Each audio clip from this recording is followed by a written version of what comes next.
Hey, there we go.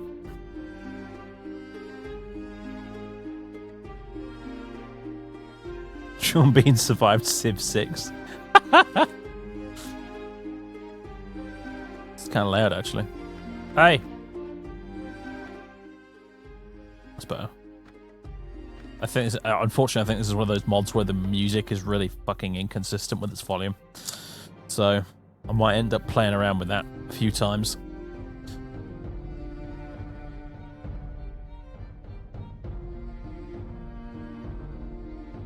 See, the thing about Sean Bean is, because he played Sharp all those years and had all of those completely inconceivable escapes from death, he has to now cash in on that. He has to pay the death debt that he avoided for so many years. And that's why he dies in everything that he's in nowadays. I recommend you that you play with the modification with damage on friends set to normal. Fuck that. You go for a stroll in the streets of your hometown when you hear that King Robert has been gored to death by a large Spoilers, King Robert dies. The fishmonger that you're speaking with tells you that Eddard Stark, the Hand of the King, tried to usurp the throne, but the valiant King Joffrey's advisors managed to foil his plot, and peace has surely been restored. However, a few days later, a weary traveller arrives with more news. Following the imprisonment of Lord Stark, the Northern Lords marched south to defeat the Lannisters and free their liege. They ambushed the army of the Kingslayer and routed his forces and captured Sir Jaime. More spoilers. After which, they broke the siege of Riverrun. All of a sudden, the odds seem to be turning against Joffrey, and his name is no longer shouted in the streets. Making a quick decision, you decide to strike out, hurriedly selling off your meager possessions. Come on, lads. To a fat innkeeper, and why'd you have to single him out for being fat, alright? Just, Jesus. And packing only the most essential. You finally feel like you are in control of your... Wait, no. You finally feel like you control your own destiny, and that whatever course you take, great deeds await you. Very good. Right, so we can be a bloke or a lady.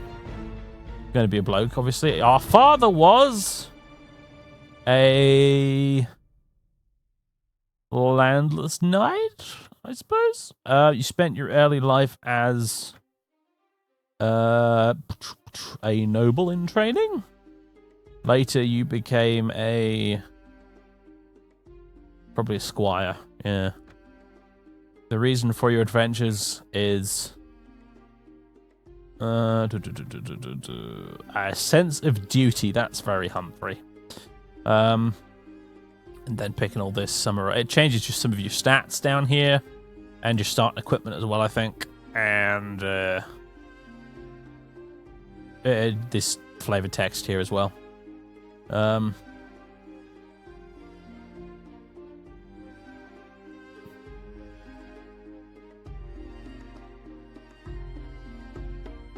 So there you go. Very good.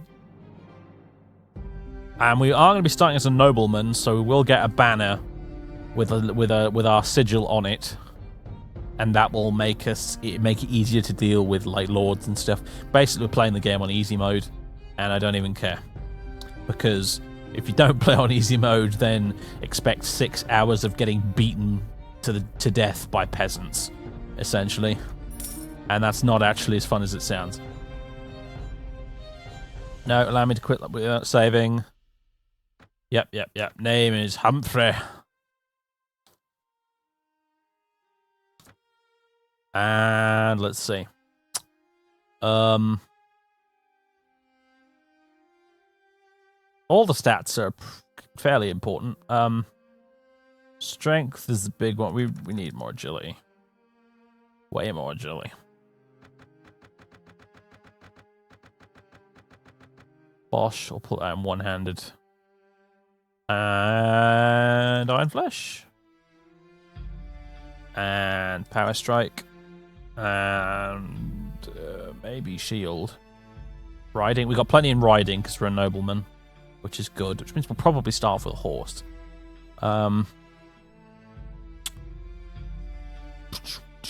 Tactics. Tracking. Trainer, foraging, looting, horse archery, riding, blah-de-da-de-da-de-da. I guess tracking is useful, to be honest. Let's have a rank in that.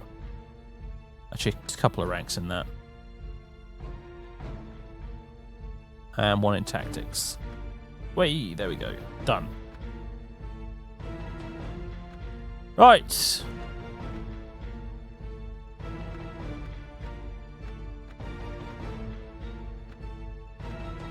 Oh yeah, that's pretty. That's Humphrey right there. Choice of hair do we have? Yeah, it's close enough for me, I think. And yeah, Humphrey was ginger. So irony is not lost on me.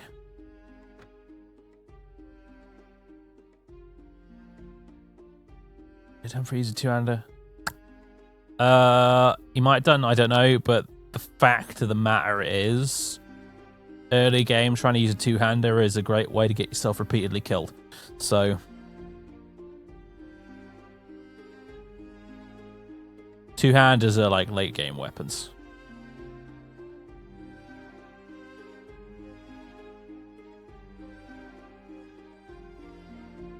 Face width.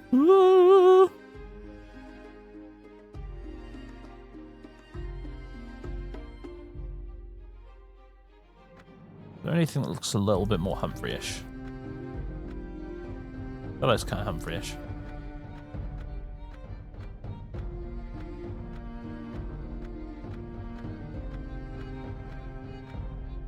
Oh, look, there's Targaryens in there. They've got purple eyes.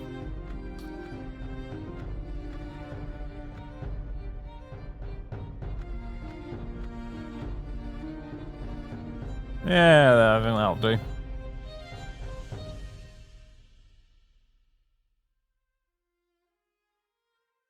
Eyebrow height. Yes, very serious.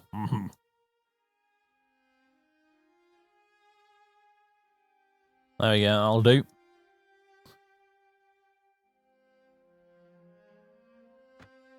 You join a merchant and his family, travelling towards Storm's End. Green shoots of wheat, barley, and oats are all across the dark side of the rolling hills, and on the lower slopes of the snow-capped mountains, herds of cattle, aurochs, and sheep are grazing in the summer grass. Occasionally, too, you catch the sight of one of the great war horses that are the pride of the nobility. The land here is rich, but also troubled, as the occasional burnt-out farm bears witness, a testament to the chaos the Tyrell host caused when it marched through 16 years earlier. You keep a wide berth of the forests where desperate men have taken refuge. While passing by the burned ruins of Summerhall, the merchant declares that he's changed his mind, wanting to take his wares to the Weeping Tower instead, having heard of Lyseni galleys docking in the nearby harbour. He does have a mustache. Did you not see the gigantic fucking mustache? Anyway. Following a long trek through the Rainwood, you finally see the Weeping Town in the distance. You are exhausted by the time you find the inn, where you quickly stash your belongings and go in search of a decent tavern where you can have a well-deserved dinner. According to an old blind man sitting in the corner between two buildings and drinking... Between two buildings? Alright, whatever. Are these like miniature model buildings? Anyway, yeah. According to him, anyway, a kraken has been seen off the coast of Dawn, and a 5-headed calf has been born, killing its mother in the process. Surely an omen to be taken seriously. Dismissing the old fool as crazy, you continue towards the tavern. All of a sudden, you hear a sound that stands the hairs the hairs of your neck on end. The rasp of a blade sliding from its scabbard. Oh no!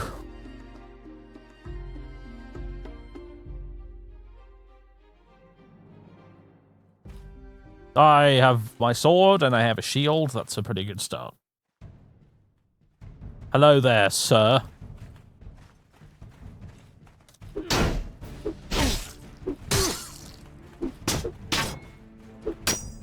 I hit you in the head. Fucking twice. Yeah, there we go. Outlaw killed by Humphrey. The first of many victories. Oh wait, hang on. Oh no, you're the merchant, aren't you? Are you alright? Well, I guess you're alive at any rate. I'm not sure that we can say the same for the other fellow. That's one less thief to trouble our streets at night, although the father knows he won't be the last. Anyway, let's talk more inside. There's a chill in the air I'd rather be without. Merchant takes you to his house. Once inside, he stands by the door for a while, looking at the door, and then suddenly comes near to speak.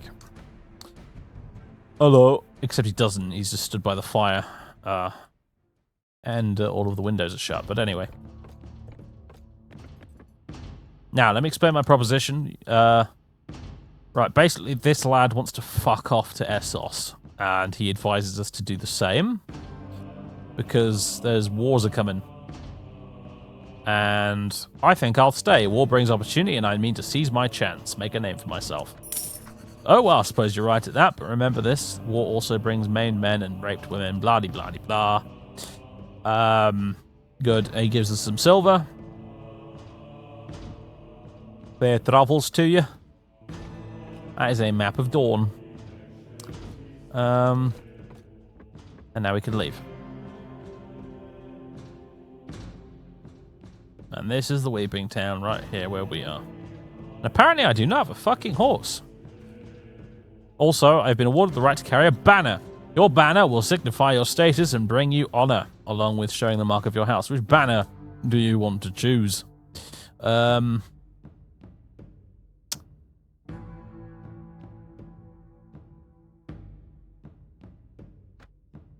Let's have a look. Some of these are the banners of great houses that exist in the game. Like, that's House Stark. That's House Arryn. That's House Baratheon. That's Lannister. That's Greyjoy. Martell. That's Stannis Baratheon. I wonder if I can name any of the really obscure ones. Say really obscure, not really that obscure. I think that's a wildling one, that. House Frey. House Mallister? I think that's probably another wildling one. We're watching you, scum. General Store! Thank you! 29 months, sir. Almost 30 months. Fuck me, yeah. Spoiler alert, just reached the part where... It's no good if I read it out, is it? If it's fucking hell. I did warn you guys. Yeah, that's a good bit of the story, that.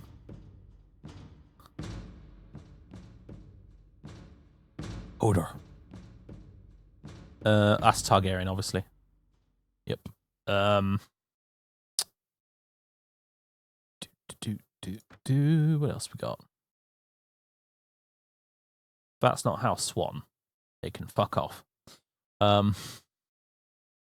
That is House Dane, I think. That one there.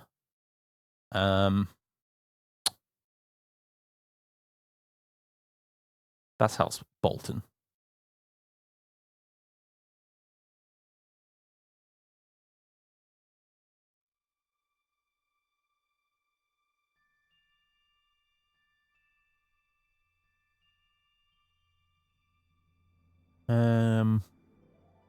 That looks Dornish to me, whatever that is. The seahorse fella looks like he's probably from the Iron Islands.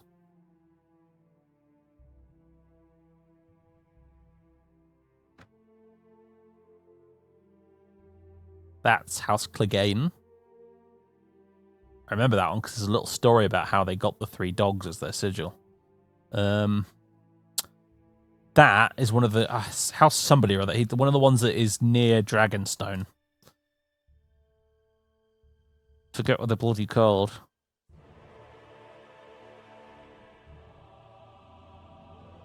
I don't know who's got the bat, but that's interesting. I'm Batman. I'm from House Batman. House Celtigar. Ah, there you go. Also, there's one with multiple crabs. I'm not sure which is which. I think that's probably the one we're after. House Wayne. Yeah.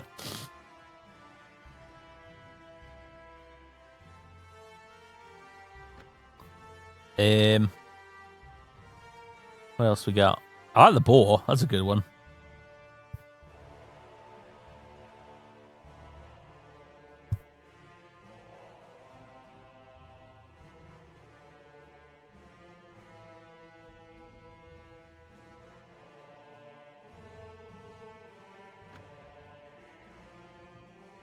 Another Kraken, but I don't think that's Greyjoy. That might be House Mallister, actually, not the other one.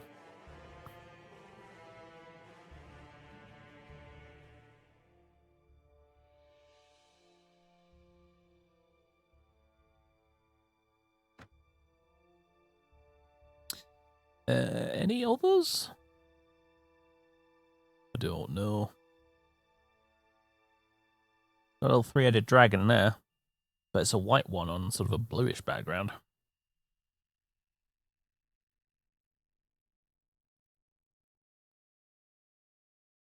And that is, I think, a Stark banner without the green field in the background. And I think, from what I remember in the books, they actually use both at various points in the story.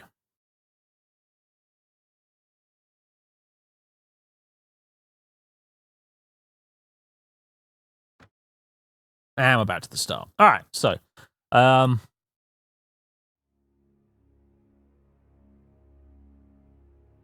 that's Blackfire as well. That's the Targaryen bastard dynasty.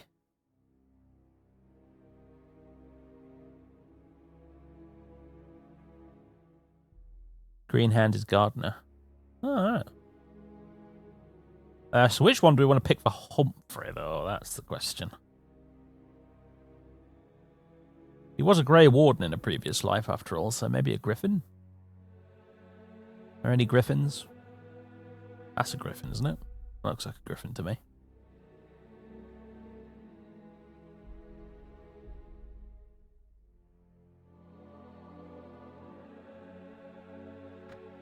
Any other Griffins?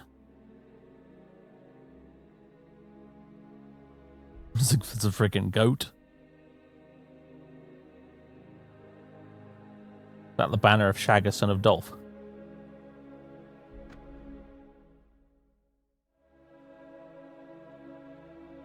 Shagga, son of Dolph.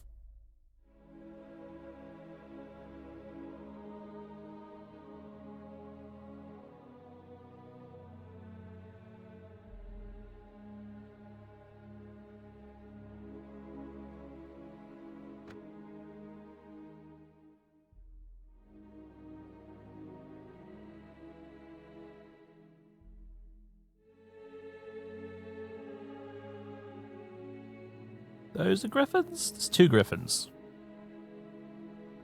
I think I only want one Griffin. Just looks tidier. That's a lot. Is that House Rain, that one? I think that's House Rain, isn't it?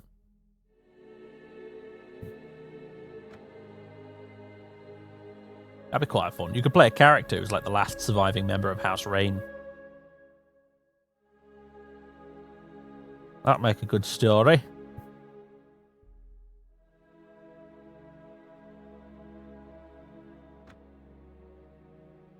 Right, Griffin it is. There we go. Yes, overland map. The season's passed and the day has come again. It's the Warrior's Day. On this day, knights across the Seven Kingdoms spend the day in prayer, lighting candles at the warrior's feet and fasting. Later, tourneys are held across the realm with young squires jousting to win a knighthood of their own. You decide to donate to the local set. Fuck off. Spend an hour in prayer. Ignore the festivities. Spend an hour in prayer. You feel a serene calm come over you.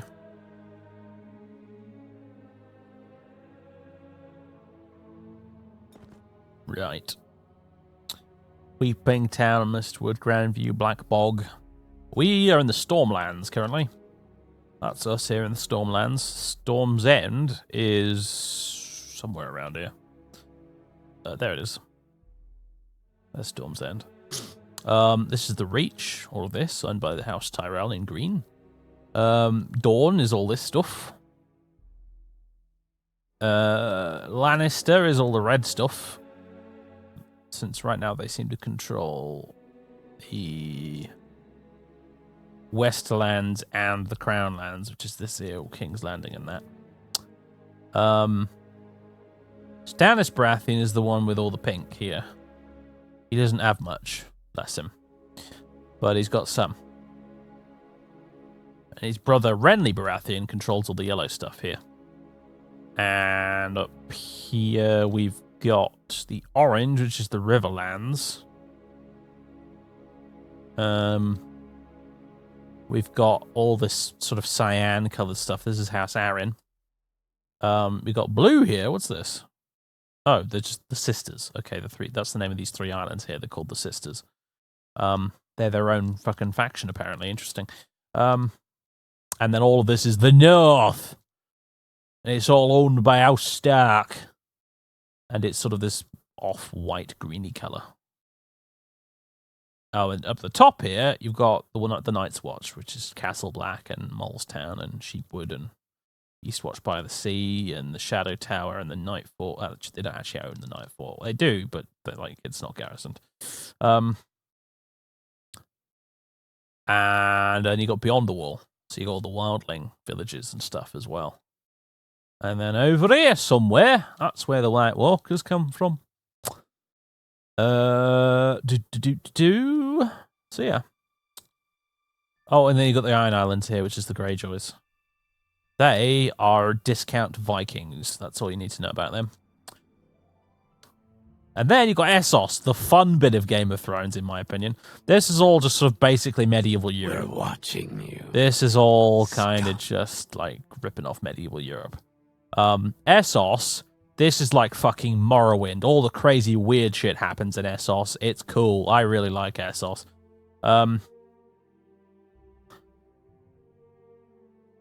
Weirdy beardy. Thank you very much for 9 months.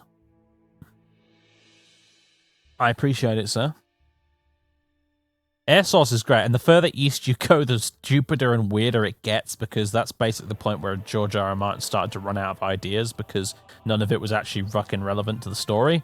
And so he just was putting random shit on the map, shits and giggles.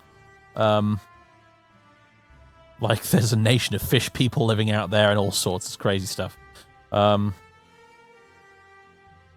then there's a couple of other bits, too. There's, there's Old Valyria, which is this bit here, which is all dead and gone, because there wasn't a... Basically, this fantasy universe's version of Rome was Valyria. They were kind of like Rome, but also they had magic and dragons and other bullshit like that, and they used to live there, and then there was basically a huge volcanic eruption, which may or may not have been caused by them, that just fucking obliterated everything. And they're gone now, but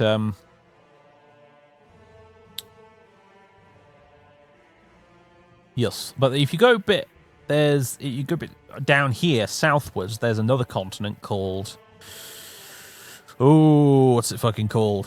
Sotheros, I think, something like that. Begins with an N, ends in an os. It begins with an S, even ends with an os. Sothorius, that's the one. That's the one. And that's an extremely fucking bizarre, strange, crazy place as well.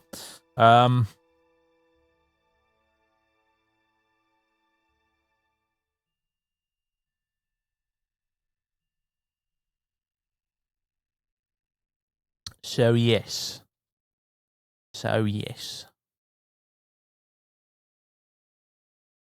Where's Northos? Well, I guess there's all this. There's what they call the Land of Always Winter, which goes onwards for nobody knows how long, because nobody goes up there.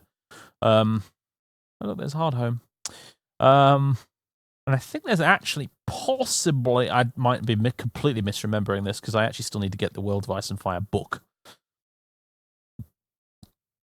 Because I think there might be actually another continent up here somewhere. North of Essos, but I might be wrong.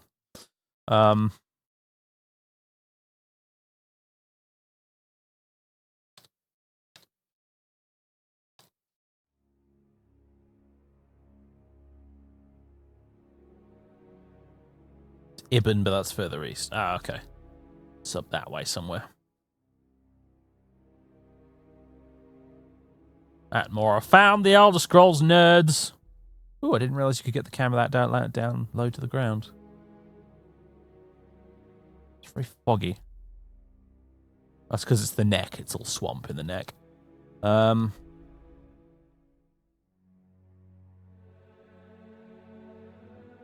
What's that castle on top of that hill there?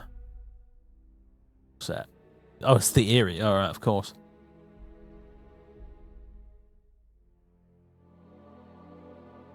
Anyway, we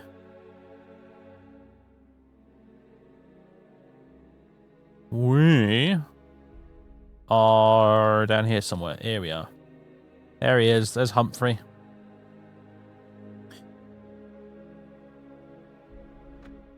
He has 250 coins to his name. I'm going to go over here to Black Bog and start hiring soldiers. Hey, leave. What about Grandview? You want to get any of you lot want to come with me to pillage the countryside? Brilliant. Welcome aboard, lads. Let's head into the Weeping Town because we were told to go to the castle and have a chat with someone. I think I seem to recall.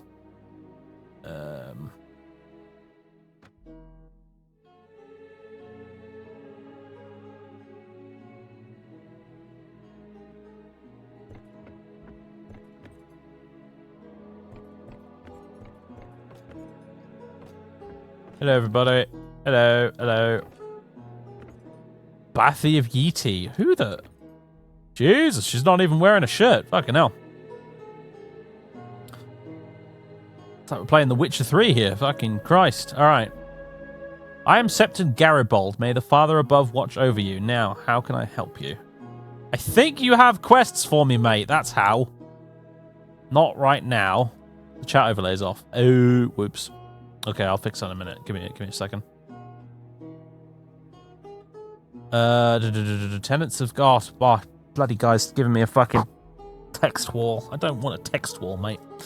Alright, one of the tenants of Cairnhall's been seeking a knight to get rid of an wight or a grumkin. Who can tell what goes on in the peasant's mind? He has made his home in the tavern. I also overheard that the captain of the guards, Sir Clifford Gower, talk about some letters he needs to be delivered to some minor lords. Sir Clifford went out hunting this morning, but he should be back in a few hours. And yes, if you have the time, Humphrey, I need a letter delivered to Archmaester Haradon at the Citadel in Old Town. And we received a raven yesterday. Apparently the Night's Watch is going to deal with this so-called king beyond the wall, and the Lord Commander is asking that all able men join their fight against the wildlings. I would quite like to do that, but you have to have a prerequisite amount of renown before you are allowed to do that quest line thing. Very well.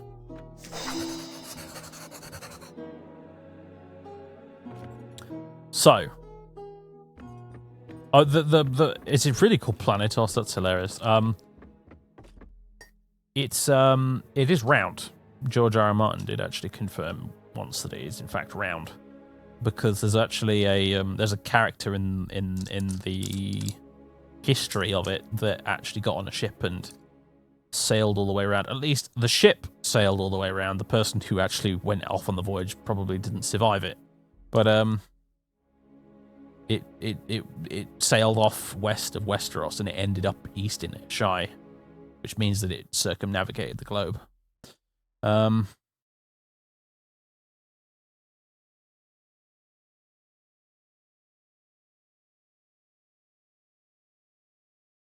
It's just called the known world. You see, that's the thing is that's probably quite authentic, because that's probably what people called the world back in our real Middle Ages, right? People just called it the known world, the world. So naturally, we don't have a fancy little name for it in this universe either, because George R. R. Martin likes his. Well, it's weird. Like he likes his fantasy to actually be quite realistic, and yet at the same time he does have dragons and snake people and other weird shit going on. But he likes a lot of realism in his fantasy. So it makes sense. They don't actually have a name, a nice convenient little name for it, like the Elder Scrolls has Nirn, and Azeroth is called Azeroth, and is actually a big living creature. And fucking World of Warcraft lore is weird, man. It's utterly batshit out there. World of Warcraft is like the opposite of a Song of Ice and Fire.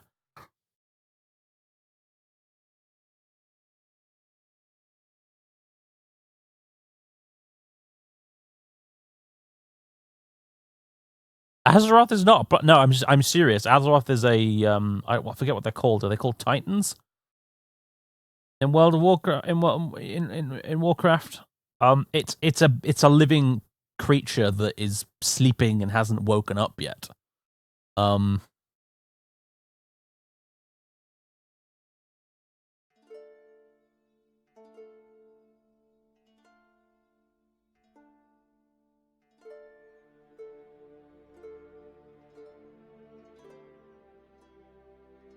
Well, anyway, we ain't playing World of Warcraft. But suffice to say, WoW's lore is just bloody weird.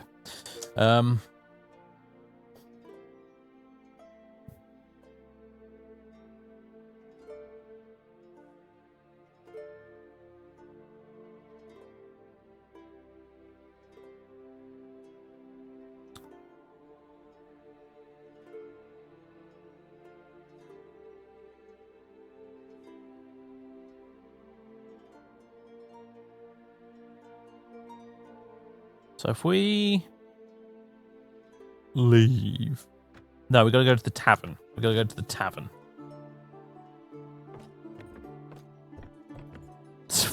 Yep, there you go. Everyone in World of Warcraft is living on a giant fetus. Yep, that's wow. Goodman Tom. Yes, can I help you? Are you from Kernel? Yes, a revenant, a wight, a ghost. Sort yourself. Only 3 weeks ago. Pale and with red eyes, it was flying through the night in a crate made of bones. Made me shiver. Make no mistake, the men of the village agreed with me that we need to find a faithful man to slay the beast, a knight, like Aemon, the dragon knight from the stories. Perhaps I could take a look at this wight myself. Are you a knight? Oh, I'm sorry, of course you are. My father always told me the city was full of knights. Go to my village and slay the revenant, brave sir. It haunts the old cairn, sure as day. Very well, I'll go have a look.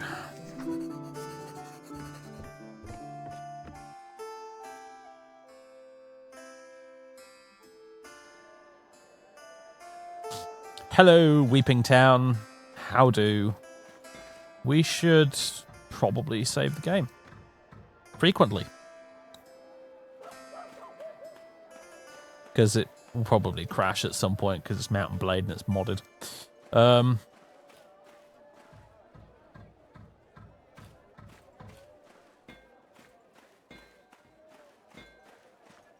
Does the Faith of the Seven have an Inquisition or Order of Witch Hunters? Well, yeah, kind of. It's a whole plot point of the story, actually. Not the story in this mod, but in the story in the actual Song of Ice and Fire. There's the Faith Militant, which becomes a whole thing in book 4 or 5 or something. So let's leave. Let's go to Cairnhall. Where the fucking hell's Cairnhall? Oh, it's up there. All right, let's go to Slane and just pick up some more dudes along the way. Maybe beat up some peasants or something while we're at it.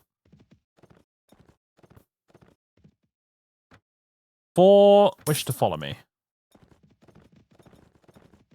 I'm getting lots of recruits here.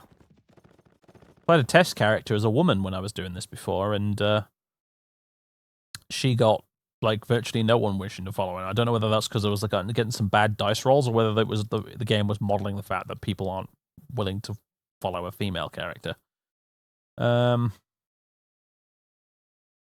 Also, a female character that was not noble either. So, right. Hello, Pennyfield. 1. Welcome aboard. Enter the village.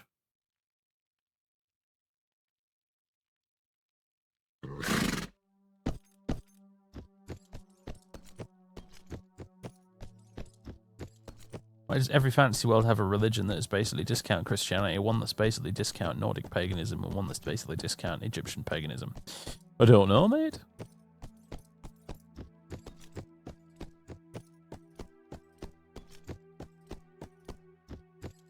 The faith of the Seven in this is very... It's very similar to Catholicism. Like, George R.R. Martin basically straight up admitted the fact that he basically ripped off Catholicism.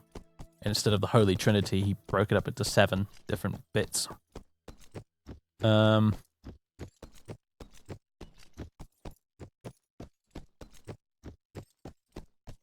of course, you've also got like the old gods, which are really fucking honestly indistinct. I don't know if the old gods are ever truly properly explained, but it basically just seems to come down to people worshipping trees. Hello there, Mr. Hanged Villager. You are in my way, sir. Thank you.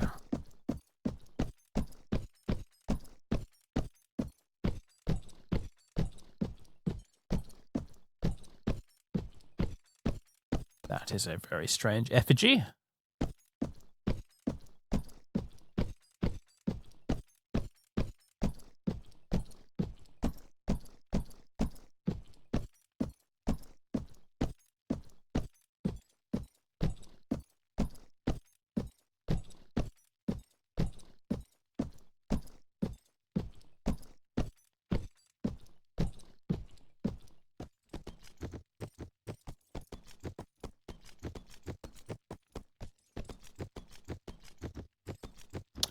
Well then.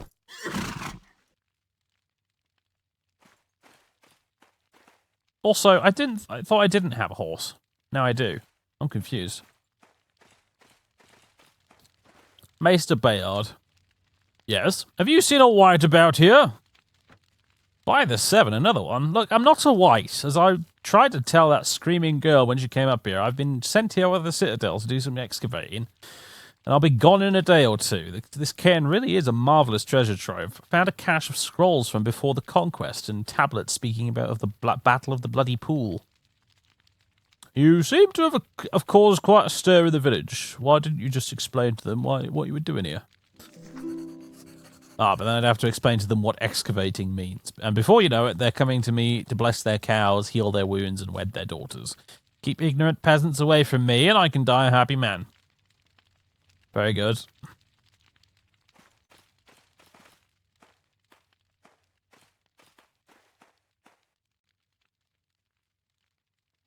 Yes, ice spiders as big as hounds. Turns out they weren't actually real in the TV show.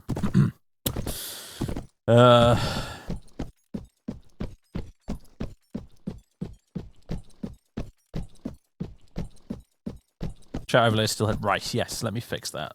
Apologies. Apologies. There you go. Sorry, folks watching on YouTube who actually, for some bizarre reason, wanted to see the chat.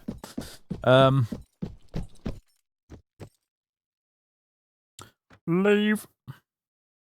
Well, mystery solved. It was a maester excavating the tomb and was not, in fact, a ghost.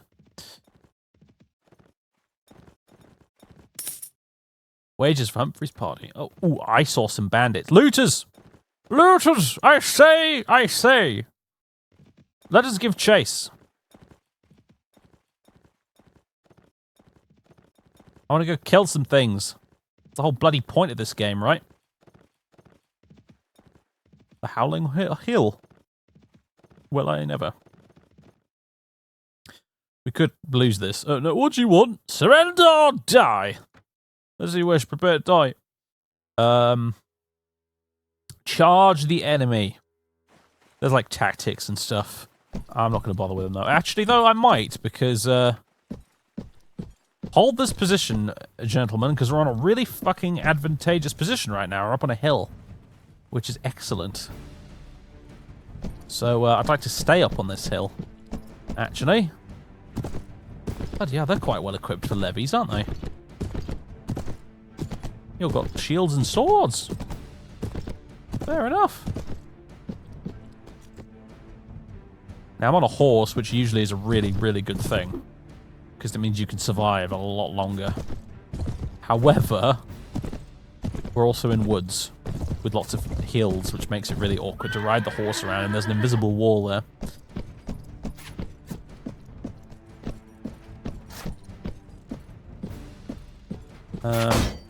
Christ. Look at that. Just smacked right into my shield. I wasn't even blocking either. I got really lucky there.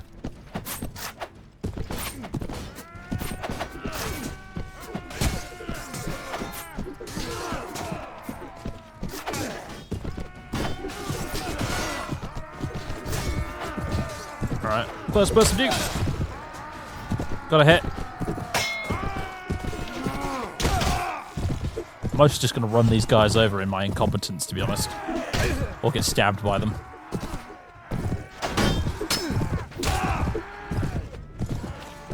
Or my horse will get stabbed by them.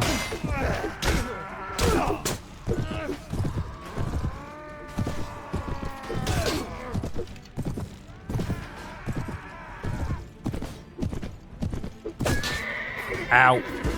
Ow. Men! Charge, please! Need a hand.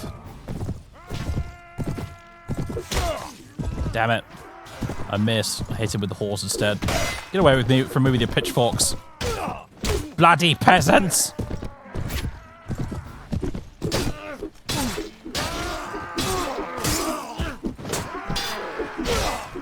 So, if you've never played Mount and Blade before, the basic concept is if you're on a horse, you can get away much easier. And you actually get a speed bonus if you hit someone with your sword, for example, while also moving at speed. You do a lot more damage. So being on a horse, basically, is a really good idea. Also, I can't help but notice this is actually quite loud.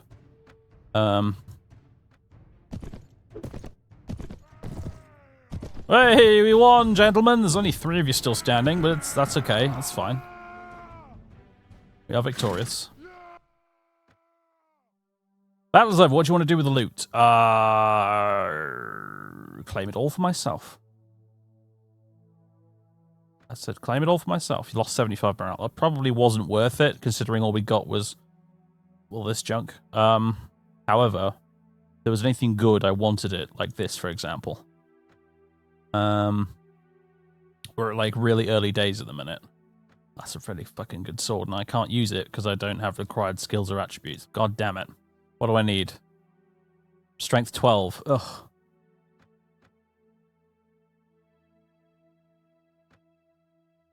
Fine, I shall take him.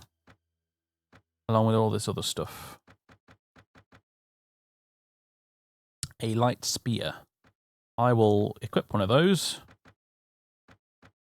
And a leather cap as well for me, Ad. Oh, and any shoes that are better than my current ones? Not really, but there are gloves. There you go. And that's all I can take. Holy crap, they had a lot of stuff. All right. I'm going to take all this shit and sell it. Basically. There's the Howling Hill. You can go for a walk on the Howling Hill. You can get experience for exploring these little landmarks. Explore Howling Hill to gain experience.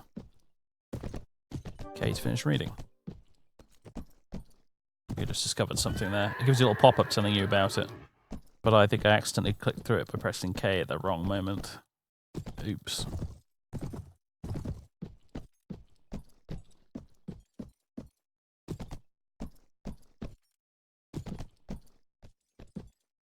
I can see this is another one of those streams where I'm going to have to put the mod title in the title of the stream, otherwise we'll have an endless stream of questions.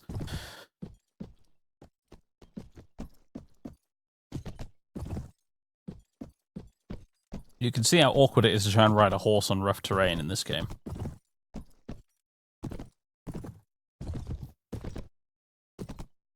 Skyrim horses, these most definitely are not.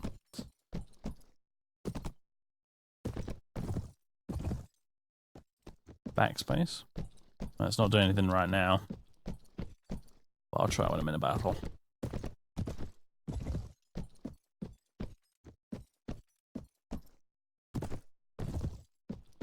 I honestly don't know if I finished exploring it or not. Because the pop-up didn't happen. There might have been only one thing to explore.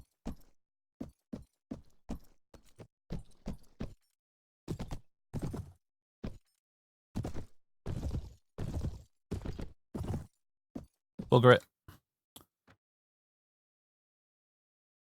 Back to the Weeping Town.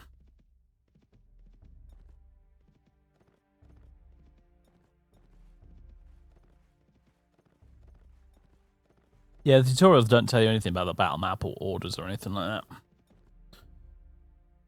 that. Visit the tavern.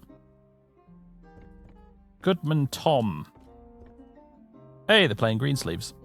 Do do do do do do do do do do do do do do. Truly, well done, sir. I knew a true knight would have no trouble dealing with such a demon. Any man who is shrouded in his faith can withstand such a beast. The Septon was right. Here, please take this as a thank you. Thank you, Tom. I've advanced to level 3. Hooray. Actually means I've got 2 level ups in the bag there. So strength. Fuck me. I'm 1 shy of being able to use the damn sword. That annoys me greatly. Alright, we got 2 skill points. I forgot how important strength was in this. Shield. I'm using a lot of shield.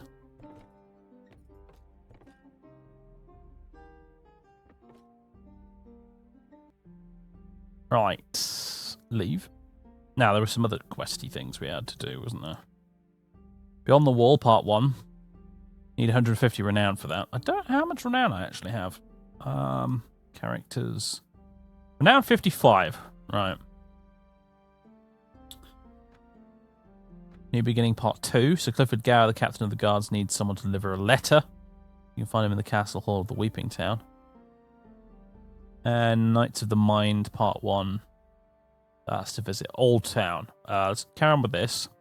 Sir Clifford Gower, the captain of the guards, needs someone to deliver a letter.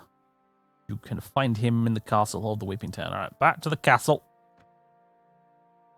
Topless ET lady here still. Yes, she is. No, not the Septon. You. Yes, can I help you? Sir Clifford? Septon Garibaldi told me that you had need of someone to deliver a letter. Oh, yes, I do. The maiden daughter of Simon Templeton, a knight of 9 stars, is turning 30. We did this with Popeye, didn't we? This quest. Turning 13 this next moon, and Sir Simon's uncles have decided to hold a tourney in her honour. My late wife was a Templeton by birth, making the young girl my niece by marriage. I've been invited to attend the melee, but my duties keep me here. However, I was always fond of my lady wife, and for her sake I wish to send a name-day present to the young girl. What can I do? Take this letter, and take this ruby ring which belonged to my late lady wife, and deliver them to the castellan of 9 stars. He'll make sure the young maid receives them. Be mindful, however, that you do not upset her uncles. They are a querulous bunch. I'll make sure that you're compensated for your troubles, Humphrey, obviously. I'm afraid I can't carry all that. Oh, right, you're right, I can't, can I? Whoops. To the tavern. No, not... Fuck me. The marketplace. Arms merchant. This is the trade screen. Yeah, I know. Right, let's ditch fucking everything.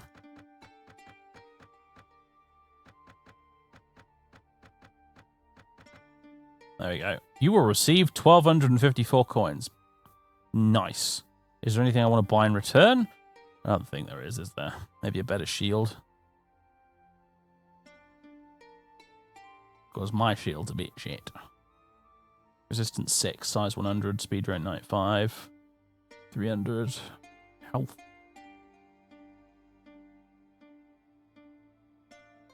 Yeah, one of these would do the trick. Reinforced beechwood kite shield, thank you very much. Armor merchants? Nothing I can afford, I imagine. Thick, heavy plate armor. Oh, yes. One day. Doesn't actually have a lot available, really. We've currently got plus 35 body, plus 18 leg.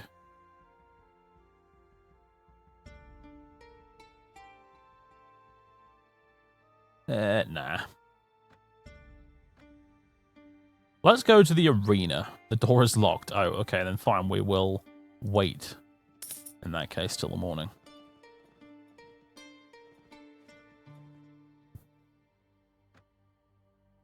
Welcome to the arena, good people of the Empire.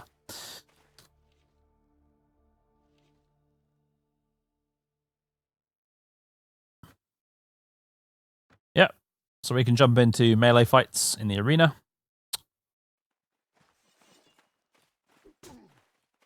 Which, when I played my test female character, who was literally fucking armed with a pitchfork and nothing else, these melee fights were fucking brutal. And there was pretty much, but until I turned the difficulty down, they were also the only way I could make any money.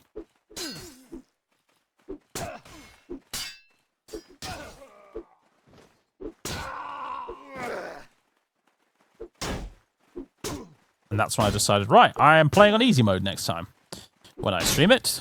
And even fucking then, they'll still gang up on me. Can teach you for not wearing a helmet. You should definitely wear a helmet in this game. Oh god.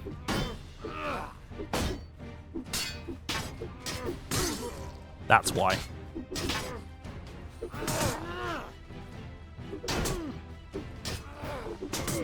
You lads just wait till I get my hands on a proper fucking sword.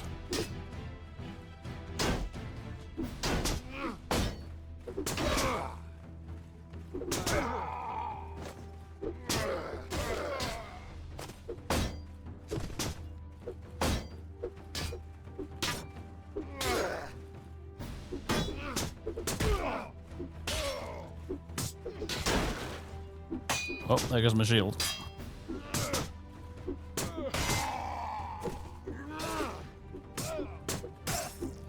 Problem with my bloody sword right now is it's barely doing any damage through his armor. Should really pick up another shield. If only because there's a dude with it. Haha! Wear a helmet!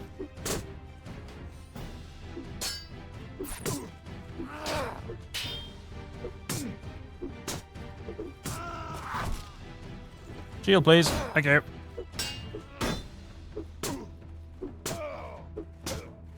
So that 4 damage, 8 damage. They've all got armor that's better than my crappy little sword.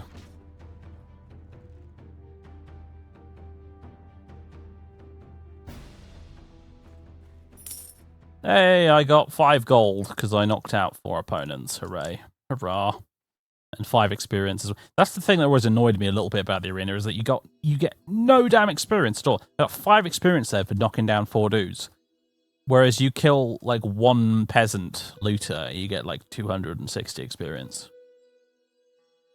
I suppose it's really just there for you to practice your fighting skills as a player, really, I suppose, rather than as a character.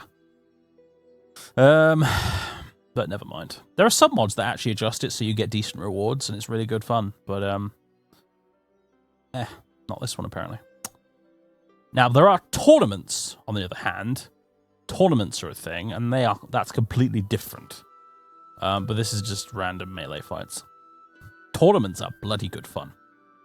But it'll be a while before we get to have a go at one of those, I think.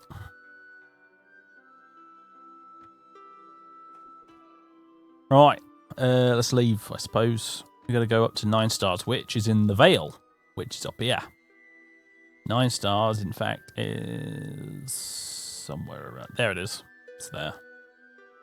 So, best be on our way.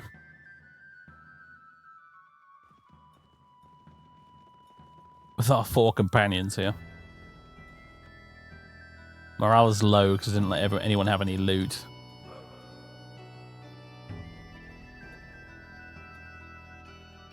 Any newbies? Hey, good.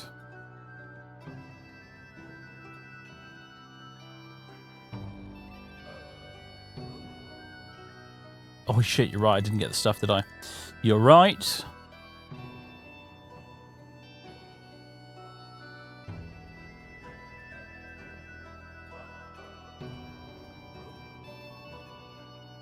Feel a bit peckish, you decided to settle down for a while to fish in the nearby lake. You start to doze off when suddenly something yanks on the fishing line. You decide to jump into the water and try and catch the fish with your bare hands. Give it some line. You managed to catch a fat fish, and the fish had another fish inside it. You smoked both over an open fire. We got 2 smoked fish in our inventory. Lovely. Very nice. +4 to party morale. And also you need food to live and to feed your soldiers in this. So we've got a big fat fishy with a fishy inside it. Back to the castle. This is awkward, lads, but I know we've marched halfway across the country, but I actually need to go back because I forgot to get the letter. Put a shirt on, woman, honestly. You're busy, right? So you need to talk to. Yes, can I help you? Yeah, give me the... Right, brilliant. Splendid, with all the chaos engulfing the realm, I imagine this will be the last great tourney in quite a while. You'd be wrong, matey. While you're in the Vale, you should take the time to enjoy yourself. This summer has lasted a long time already. There's no knowing how much time we have left before winter arrives, and we will all have to huddle around our fires. Very well, I'll take a look at the tourney while I'm there. Good! She's here to demonetize me, yeah, basically. Fuck you!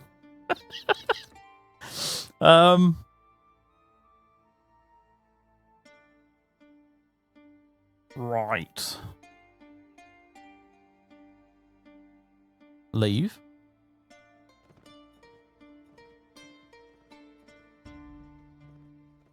Yeah, the living soldiers.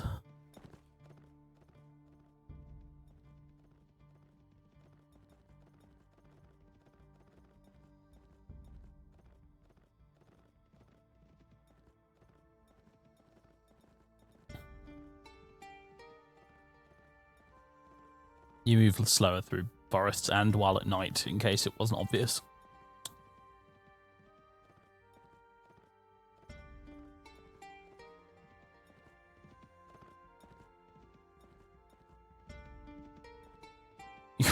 Fuck yeah, you're right. The Essos taverns are probably just full of topless chicks. Which ordinarily would be fucking fantastic news. You encounter a small child dressed in rags and looking very hungry. He walks up to you and begs for some food. Fucking, this is expensive food, but alright. You gain honor. I saw some... Oi, yeah, Kingswood Outlaws. Come here. Where'd you go? Actually, Barrow Hall. Hello. Would you like to join me? Fucking brilliant. Alright, excellent.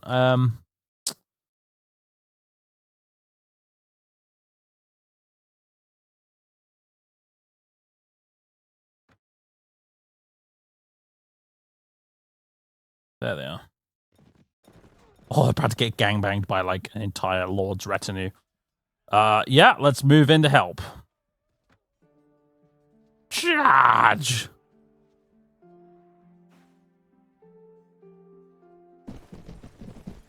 Let's get the old spear out. It's got a bit more reach on it. Ooh, nice battlefield here. Little farm and stuff. Is that a trebuchet?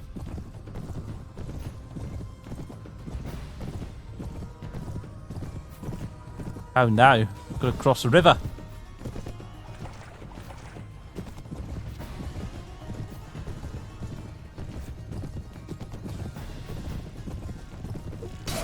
Ah, gotcha. My spear broke. Fucking brilliant. Well, that's why I've got a sword, I suppose. Mate. This one's mine. Get away from him. Damn it. Just for that, I'm going to go join Stannis. Lord Sebastian Errol. That's him in the bucket helmet there.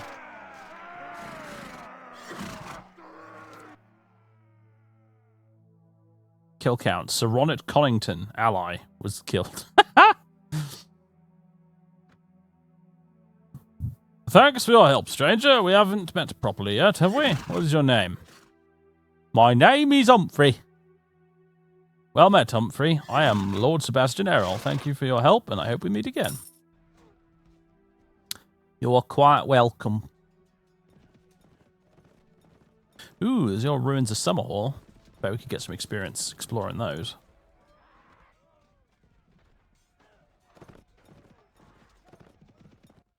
You arrive at the ruins of Summerhall.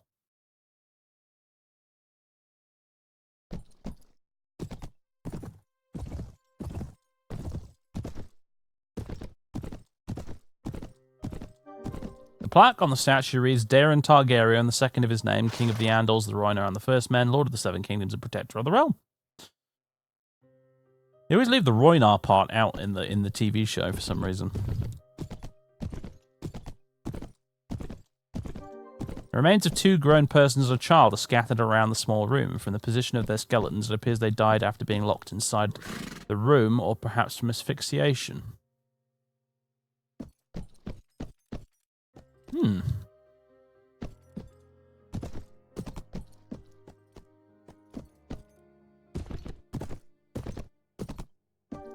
Inside the crumbling tower, the remains of a large cauldron and various alchemical equipment is scattered.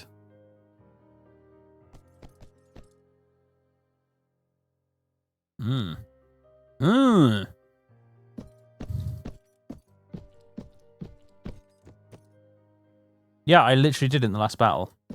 Were you not watching, Mark of Wisdom? Were you not paying attention? 007?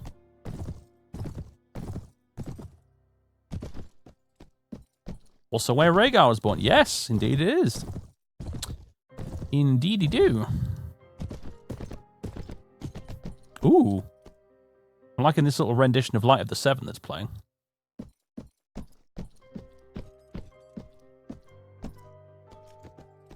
This is what I was talking about with the music being fucking inconsistent with its volume.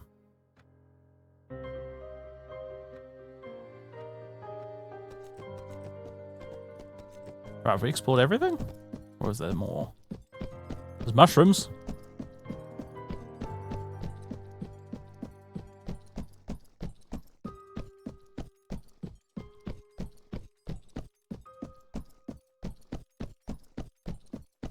Game of Thrones has an absolutely stunning soundtrack. It's fucking incredible.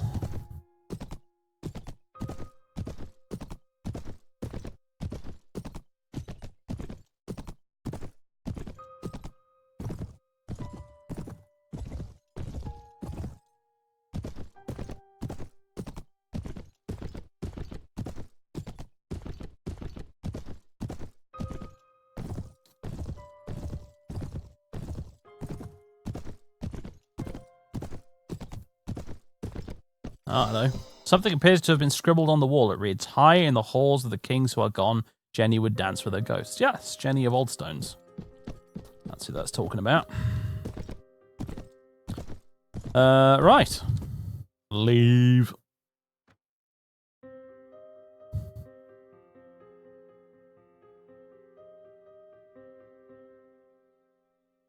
Viking Conquest is pretty good, actually. The DLC expansion that you can get. I really enjoyed Viking Conquest, particularly the story mode, which I at first thought would be royal shit. I thought it would be so rubbish, and it turned out to be really, really good.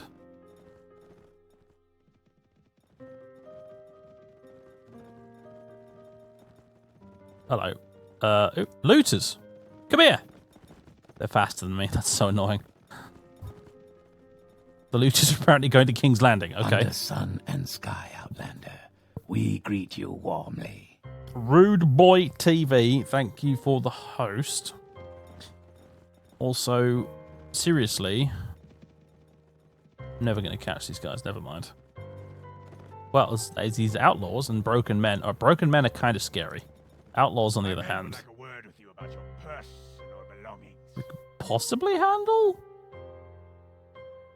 Your luck has run out. Wretch, prepare to die. 16 troops fit for battle against their 8. Takes the field. Right, lads, can we get on a hill or something? No, no, no, no. Hold this position, yeah.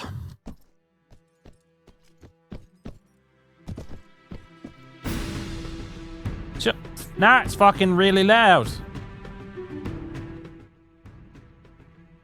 I've said it before, but there is a special place in hell reserved for mod makers who do not normalize the volume of their audio tracks.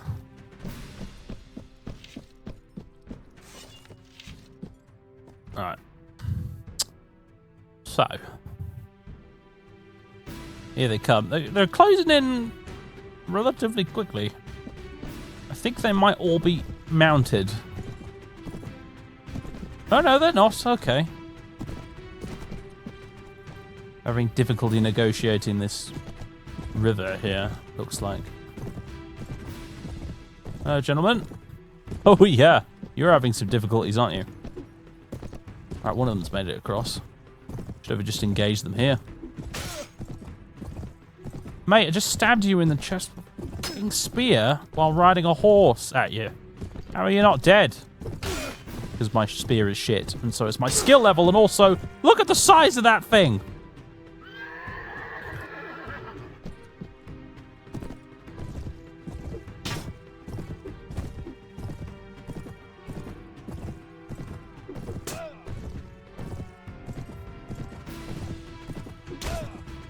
Oh, I'm so shit at this game. Gentlemen! Did one of them already make it up here? I guess they did. Charge!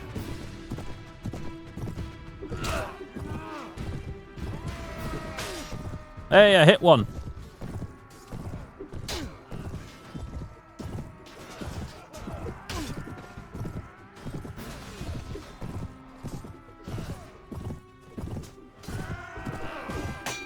Fucking hell, lads. Stop blocking me. It's really annoying.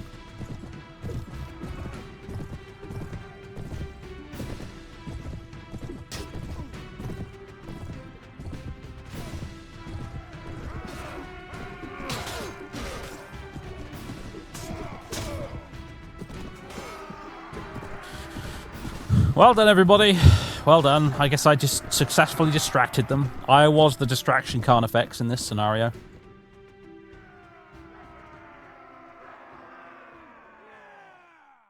Hey, Lil. Oh, thanks for the raid as well. I completely missed that somehow. I was too busy not killing peasants.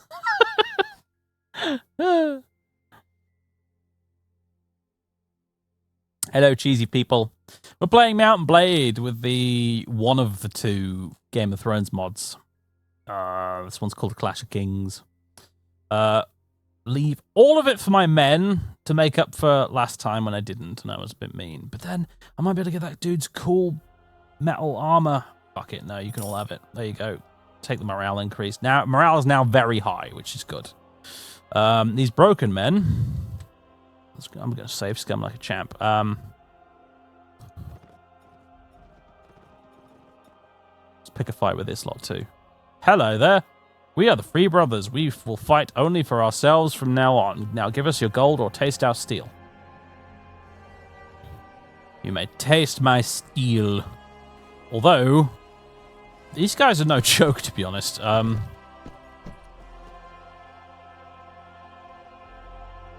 They may kick our asses.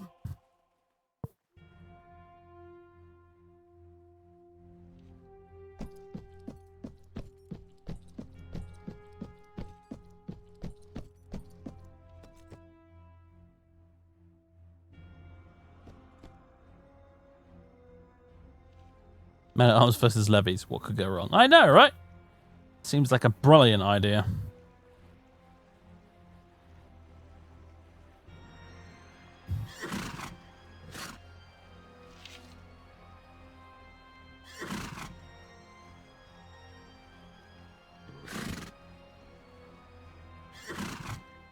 Well, I shall break my shitty spear in one of their faces. That sounds like an innuendo for the ages, that one. My goodness. It's really disturbing connotations as well.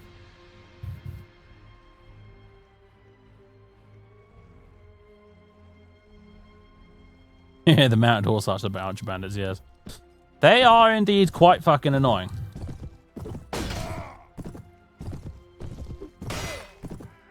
Spear's not broken yet. Hurrah! It's much easier with a spear. These lads just up on the hill here watching and having a laugh. So you'll run around like mad bastards trying to get me.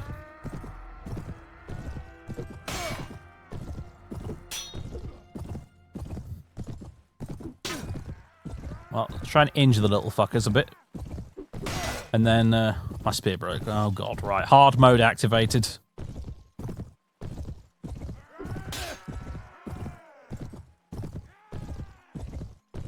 Oh, you thought running around by your tree would save you, did you?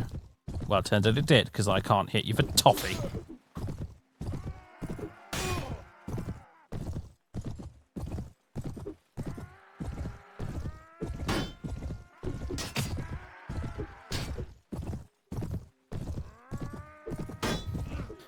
Yes, horses are indeed somewhat OP.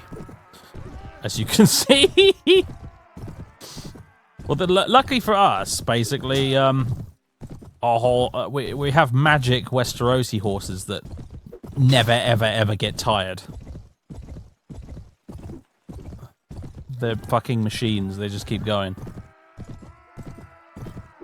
Although I think they do get a little bit slower the more injured they are.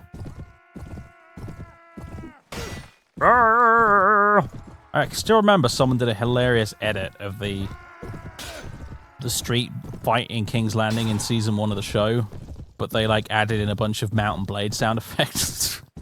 It was quite amusing.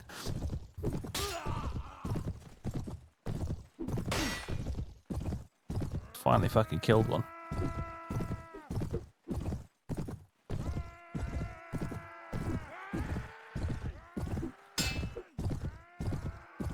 Well, welcome to early game Mountain Blade, folks. This is what it mostly consists of. Look at the way my one-handed's leveling up, though. It's great.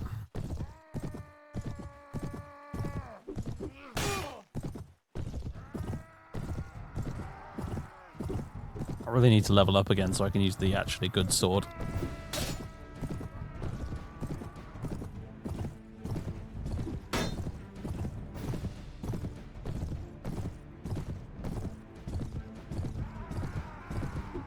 Yeah, situations like this is where I could really use some archers, actually, you're right.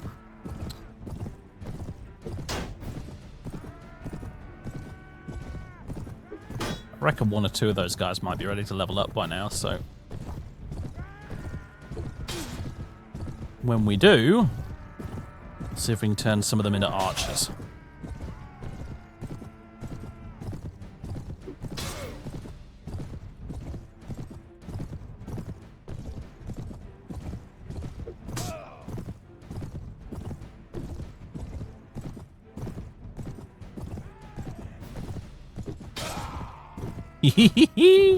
Slowly but surely.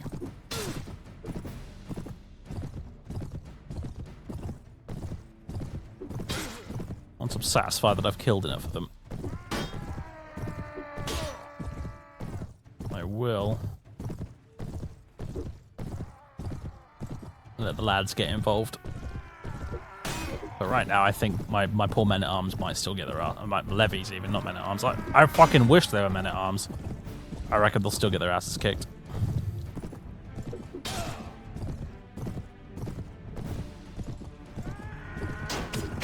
Ow.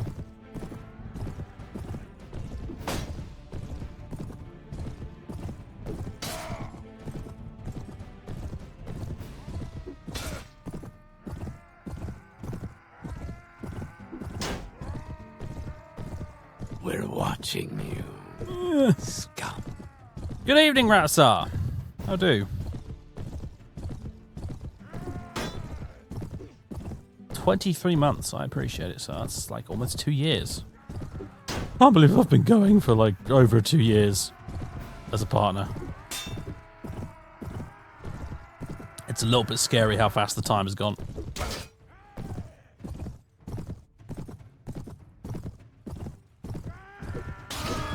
Oh, shit. Oh, shit. Abort, abort. The cunning devils pinned me in there.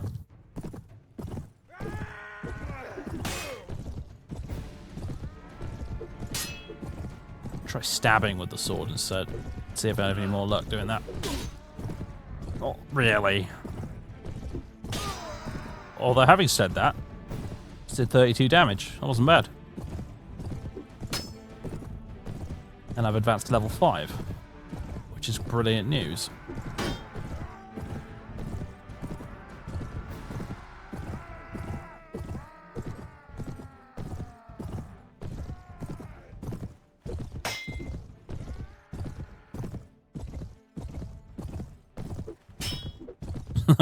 Not sure I should be rewarding you for that, yeah.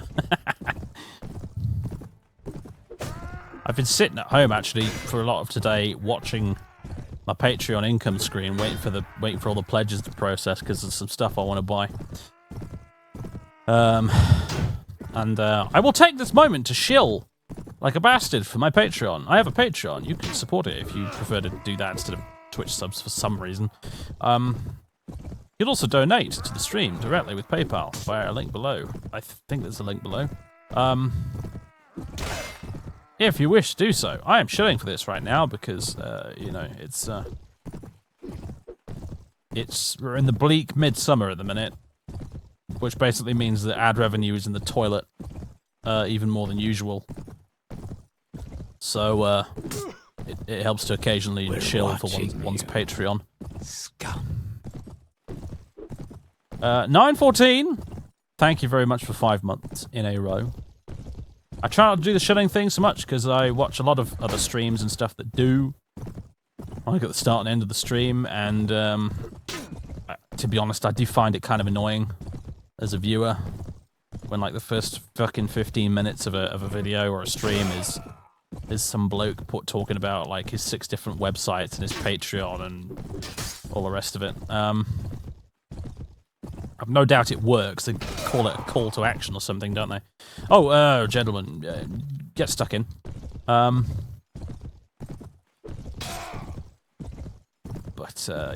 I try to not do it very often on account of the fact that it can be a little bit fucking annoying to listen to. You are not running away, my son. No, you're not.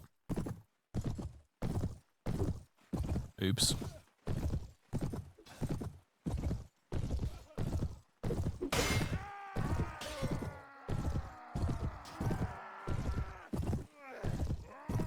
It's alright, gents, I've got him. No, I haven't. There you go, I was slowing him down so you could finish him off. And the other one got away, I think. Hey!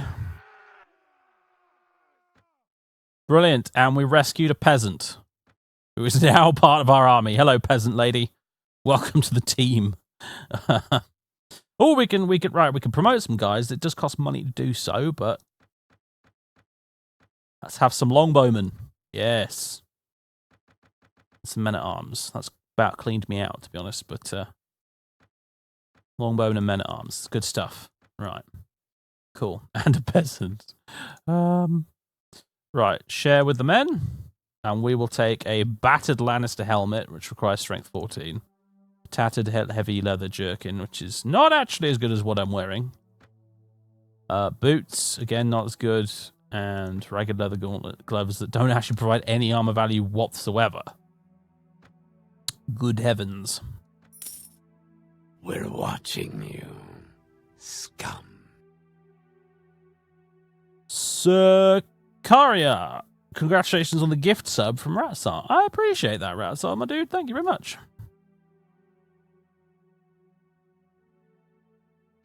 Right. Character. Yeah, we got a couple more level ups. So, right, strength 12, fucking finally. Brilliant. Agility. Wealth beyond measure, Outlander. Christ alive. All right, yes, that's the other thing. Shilling is okay. Thank you very much for the £6.90. Nice. Yes, thank you very much for that. That was the other thing I forgot to mention. The fucking donation alert is really, really high volume. Honestly, not intentionally. It wasn't supposed to be like that. I think I fucked it up in Streamlabs, though, when I was setting it up, and it's really loud volume. and it scares the bejesus out of me.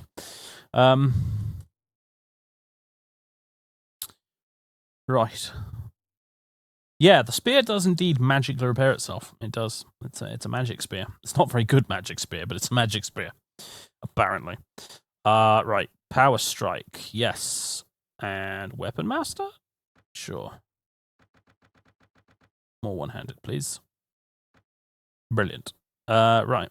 We could go to Rollingford and recruit some more dudes, although I think our party's morale suffers if you mix up the regions the men are from. So, however, more men is better than more unhappy men is better than no men at all. So I will take some Westerlands dudes if they'll have me. Oh God, I've been attacked by a group of bandits instead. Okay, great stuff. Get the fucking shield out. What is he doing? Okay, I'm leaving now. I'm running backwards.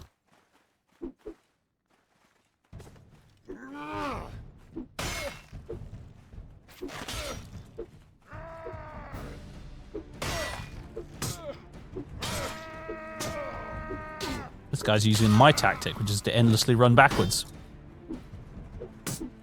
I've got you now. He's using a polearm as well, so if I can get close enough to him, he's going to be completely fucking useless with it. There we go. Lovely jubbly. Nice try, bandits. Well, guess we're not getting anyone from that town. How about Peatland?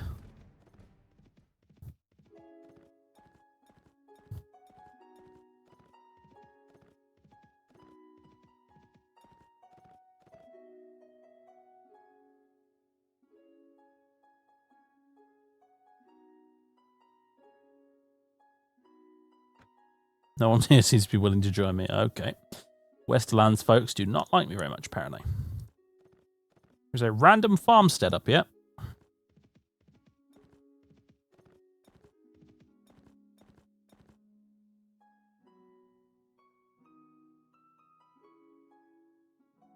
Farmsteads are the source of produce and foodstuffs, so those things are often available for sale here.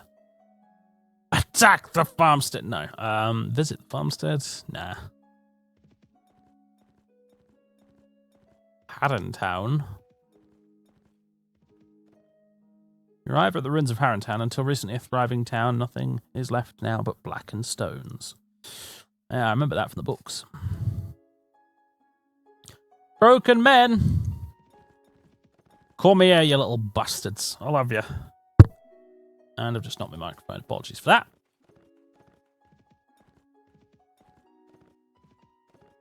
Am I ever going to catch these guys? Maybe? I keep changing direction all the time. No. Alright, forget it. Tigerton. 2 of them! Hurrah! Lord Harroway's town. We arrive at Lord Harroway's town. The river has overflown its banks and flooded the town, and it seems that most of the inhabitants have fled to one of the nearby villages.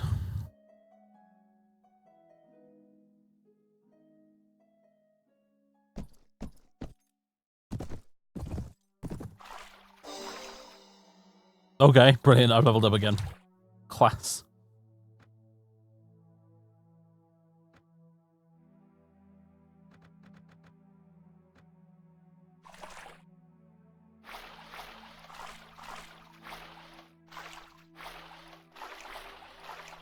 It's flooded.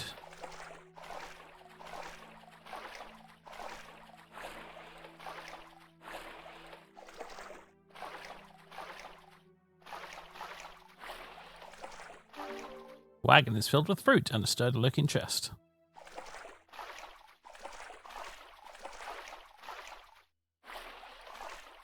That's a big old tree. My cabbages! It is the one and only anime meme that I know, because I don't fucking watch anime. But every time I fucking pass a cart with cabbages in it in Skyrim, the comments are full of that shit. So I got to learn about that meme whether I liked it or not.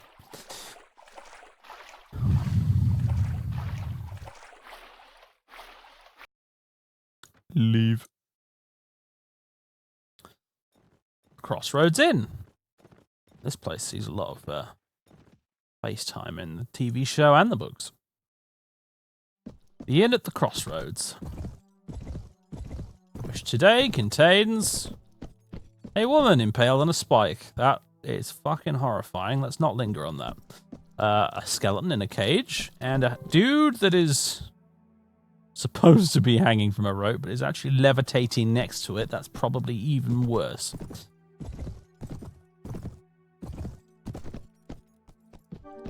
The now dwelling appears to have been destroyed recently with smoke and... Well, yes, clearly it has been destroyed recently. It's still on fire.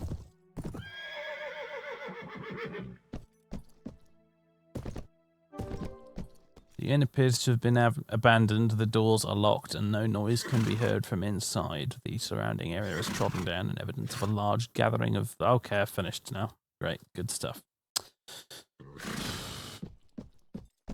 Oh, fuck me, it's not an anime. Well... Great. That just goes to show you how much fucking anime I watch. Which is to say none.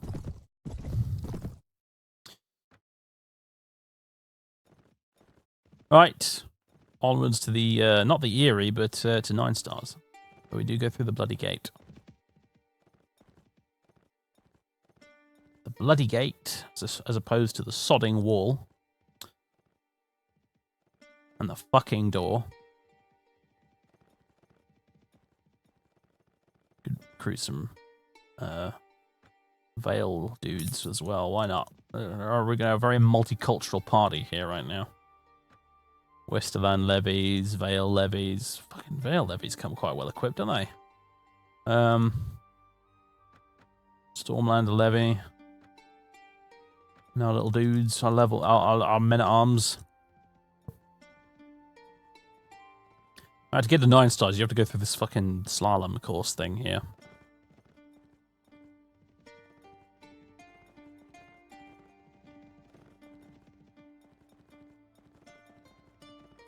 That's an old cave. We can't actually explore that. I've tried. I think it's for a quest.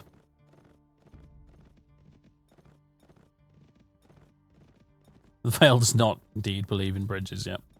It's true. Hi haul, do you wanna... Hi haul, hi haul. Give me some soldiers who I probably can't afford to pay. 9 stars.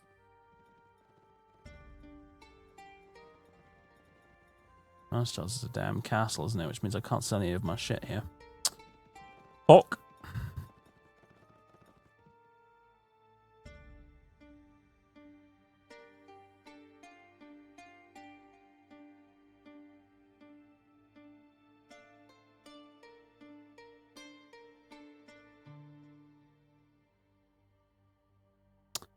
Besiege the castle with my 20 men. Approach the gates to Hildegard. Request entry to the castle. Go visit the Tourney grounds. That's what we're here for. The Tourney stands have been set up between a shallow hill and the walls of a castle. Already, merchants and entertainers have set up shop in anticipation of the influx of knights, squires, and ladies-in-waiting coming to attend the tourney. The area surrounding the castle of 9 stars is very fertile. Great shaggy sheep grazing in the fields and farmhands busy bringing in the harvest. To the north of the castle is a forest that spans many leagues, and to the south is fertile valleys filled with fruit orchards and grazing fields for their cows.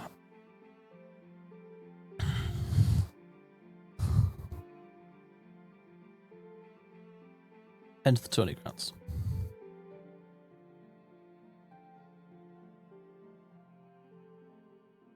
Oh yeah, all this talk about harvests and whatnot reminds me. If you're not familiar with A Song of Ice and Fire, one of the things about this world is that the winters and summers last for years. Like you'll have a summer that lasts for 5 years, followed by a winter that lasts for like 5 or 6 years. And that's kind of the whole thing. So they have multiple harvests. in the autumn, as opposed to just the one big harvest. Because it's basically like that all year round. How do they not starve? Because basically they get a lot of food from the south where it isn't so cold. And they stockpile a fuckload of food.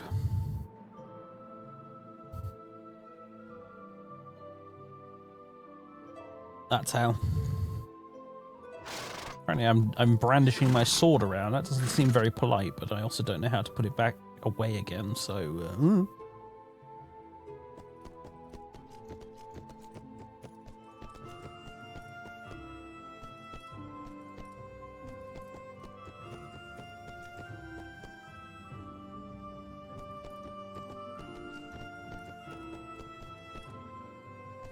What the fuck, dude?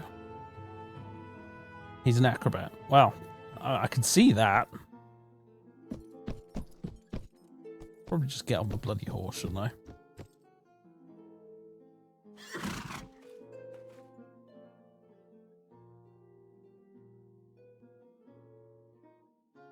Yeah, that's true. That's in one of the Bran chapters, right? When he's in Winterfell and he's having all the nobles come visit and stuff. And they're talking about how much food they want to put away from the harvest for winter.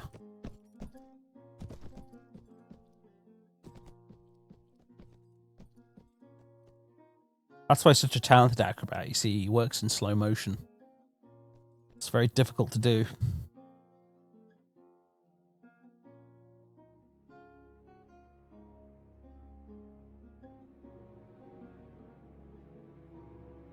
Oh, does Winterfell have a greenhouse? I didn't know that. Or I didn't remember it, one of the two.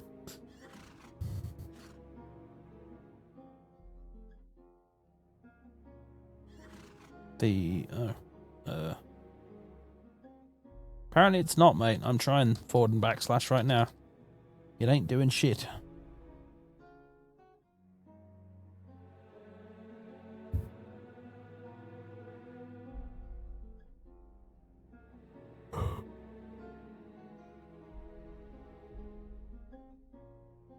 No, mouse wheel just cycles through weapons. It doesn't put them away.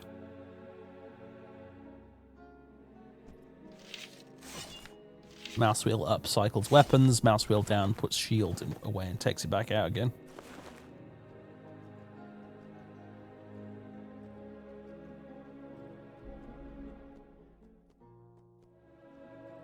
Throw my weapon with the G.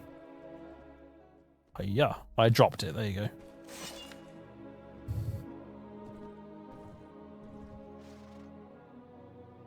Anti-gravity circuit. Yes, yes, indeed.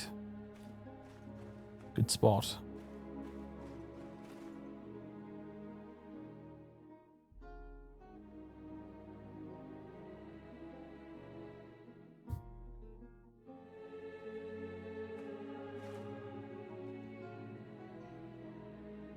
Oh yes, and if you're curious about why it has really long summers and really long winters, like does it have the planet have a weird orbit and stuff like that, I will quote George R.R. Martin himself when he was once asked this question at a panel convention type thing, and his answer was, "I don't know, it's fucking magic." So there you go. Those were, I think, his exact words. I don't know, it's fucking magic. So...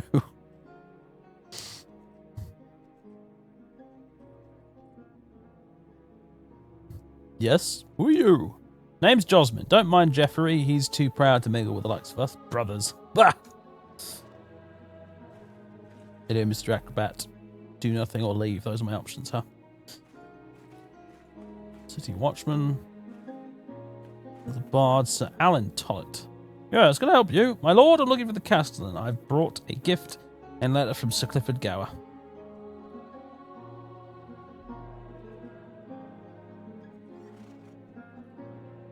Oh well, I'm the Castellan of 9 Stars, so you found your man. Sir Clifford, you say? By the 7, we haven't heard from him in years. How is the old rogue doing? Oh, never mind. How would you know? You said something about a gift and a letter? I doubt Rowena can even remember Sir Clifford, not with all those great uncles of hers taking up all her time and attention. Sir Simon's father had 7 brothers. Can you believe that?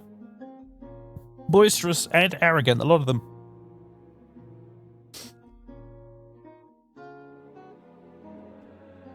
Here's the letter and the gift. Thank you, Humphrey. I do appreciate it. The young lady will surely enjoy this gift. The ring is an old family heirloom. I'll make sure she receives them right away. Say, while you're here, you should take a stroll around the grounds. There's also a fight breaking out, apparently. A great many merchants and mummers have camped outside the walls, and they're sure to provide a great spectacle and much merriment. Do stay for the tourney. Yeah. What's going on? Fuck me. It's a dancing horse. Is that my horse? It is my horse. Horse, why are you dancing on the table? I didn't realize you were part of the entertainment.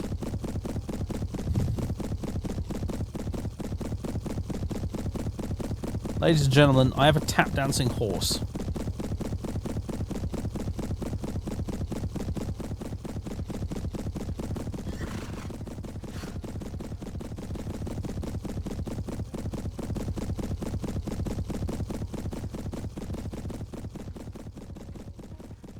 Sir Manfred Rollingford. Yes? Who are you? Never you mind. Omar Chittering. Who are you? I'm Sir Omar Chittering. Sir Eric knighted me last night. It's my first real tourney. So exciting, isn't it? Okay, his performance is over now. Yep. He's off the stage. He's going to have a drink, by the looks of things. Fair enough.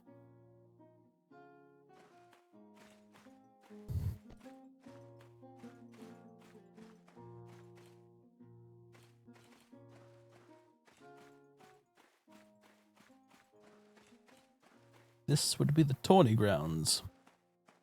Ah. Very nice.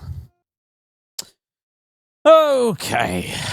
You notice a great spectacle down by one of the pavilions. A man-at-arms, a young squire and a knight with a surcoat showing 7 black stripes and 9 stars are beating a young man while a young woman looks on, a horrified look on her face. Moving nearer, she runs to your side asking for your help. It seems the knight fondled her and the young man, her betrothed, protested. That is when the knight hit him in the face with a steel gauntlet and the man-at-arms started kicking him. Suddenly, the squire turns around and yanks the woman away, taking hold of her hand and breaking her wrist. You decide to hit the fucking squire in the face and attack the knight and his men-at-arms. As you start brawling with the men, guardsmen from the castle come running over to break up the fight. Before they arrive, you manage to take a swing at the knight and hit him right on the nose. Good. Blood spurts forth, but in the meantime, the man-at-arms has managed to get his club ready and hits you on the head, causing you to fall unconscious.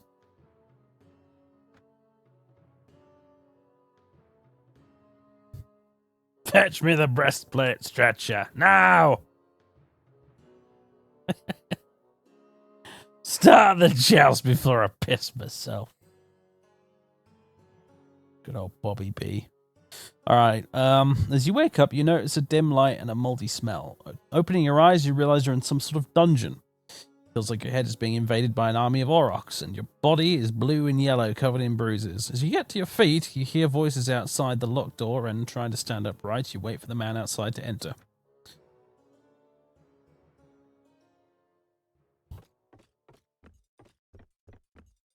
Humphrey, what were you thinking? The knight you attacked was Sir Raymond Templeton, Sir Simon's youngest uncle. What a mess. The man is infuriated. Let me ask you this, Humphrey. How good of a fighter are you? I can hold my own. Doesn't say much, does it? What a vague answer.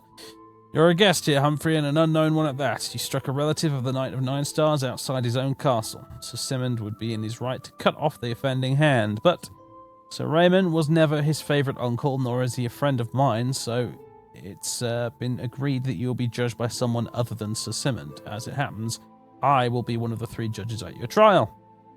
Then why are you here? Why indeed? Sir Raymond and I have never been fast friends. To tell you the truth, I despise the man. However, The other 2 judges are his brothers. I am the Castellan of 9 stars and a knight of House Tollet. My word carries weight in these parts, and I will urge the judges to be merciful. I am very distracted by Humphrey's floating beard. There it is. However, you struck the youngest brother of the 2 other judges, so there's a risk you'll wake up tomorrow without a hand. There is another option, though. Tell me. You stand accused of assaulting a relative of the Knight of 9 stars. The judges will be unlikely to look upon your case with favourable eyes. But if you demand a trial by combat, you might be able to prevail. So I ask you again, Humphrey, how good of a warrior are you? I'm an excellent warrior, sir, and the reason is because I have the game set to the easiest difficulty. I see. As soon as Sir Alan leaves the cell, you fall into a dreamless sleep. You're woken by the call of a rooster, and soon enough, the guards come to fetch you for the trial. Oh my god, so much reading. So not in the mood tonight.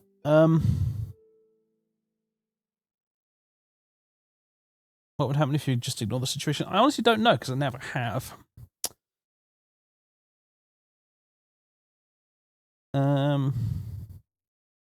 As the guards escort you to the Great Hall of 9 Stars, you notice a massive...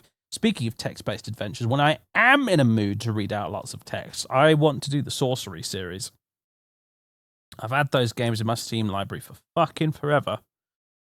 And you may recall previously we did do some fighting fantasy books that weren't the Sorcery series.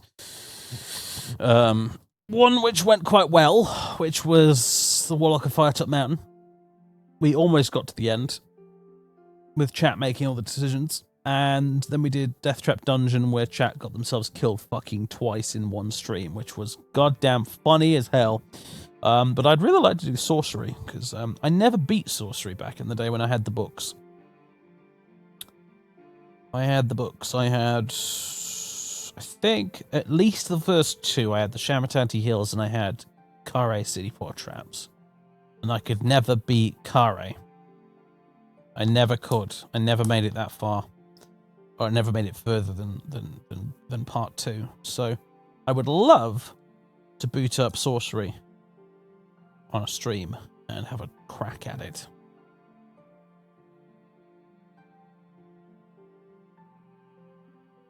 Did get eaten by a worm in a hole. Yes, we did.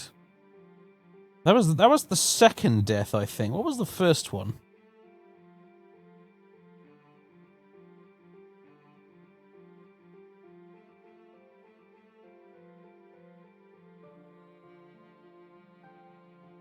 It was quite dumb, whatever it was. I remember that. Was it mushroom spores? Oh, okay. Yeah, there was the big puffball. But the thing is, we didn't climb over the puffball. We climbed over the puffball the second time. We didn't the first time because chat elected to slice it open with our sword and we just ate a bunch of evil, nasty, poisonous spores as a result because chat, you geniuses, thought it would be a great idea to just cut the damn thing open.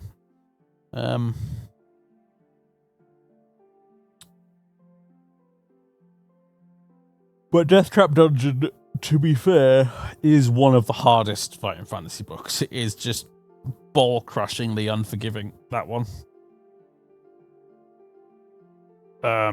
Yeah. Warlock of Firetop Mountain, Citadel of Chaos, and Forest of Doom, I remember being some of the easier ones. Death Trap Dungeon was definitely not one of the easier ones. Anyway. Okay, as the guards escort you to the Great Hall of 9 Stars, you notice a mass of noble lords and ladies. The knights attending the tourney, their wives and companions, their squires and attendants, have all turned out to watch the trial. You can hear whispers, snickers, and quiet conversation, but have no way of knowing whether they're directed at you or at Sir Raymond, who has already arrived wearing a doublet of yellow and black and sporting a red, swollen nose. As you make your way towards the dais where the 3 judges are seated, you see Sir Alan smiling at you, but the other 2 judges scowl as if a nasty smell has followed you into the room. It probably has, to be fair. Sir Emmerich and Sir Eric Templeton, twins by the look of them, both have the look of warriors. Broad shoulders, thick necks, and flat bellies. I was going to say fat bellies? That's not very warriorish. And we're a 10th level wizard with an intelligence of 22. I can't. Fireball. That was a very funny gif, that was.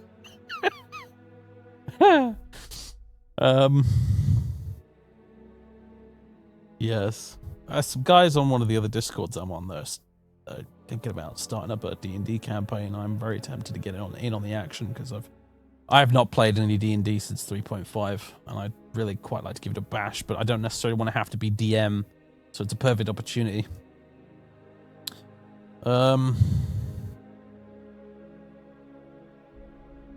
Yes, we stabbed the dead dwarf and laughed, yeah.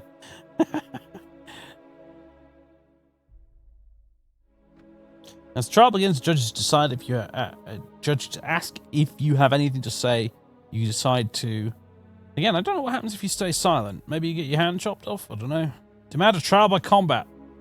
Hall immediately erupts into chaos with knights and squires shouting, ladies gasping, servants clapping. Sir Raymond and his two brothers are seething, and Sir Alan favouring you. Yeah. Blah blah blah. The loser will receive 50 lashes. When the guards gather around you to escort you back to your cell, Sir Alan tells him to stop, but instead brings you to his chambers. Notice some knights nodding their approval of your actions. It would seem Sir Raymond is not well liked. Who'd thunk it? The guy's an asshole.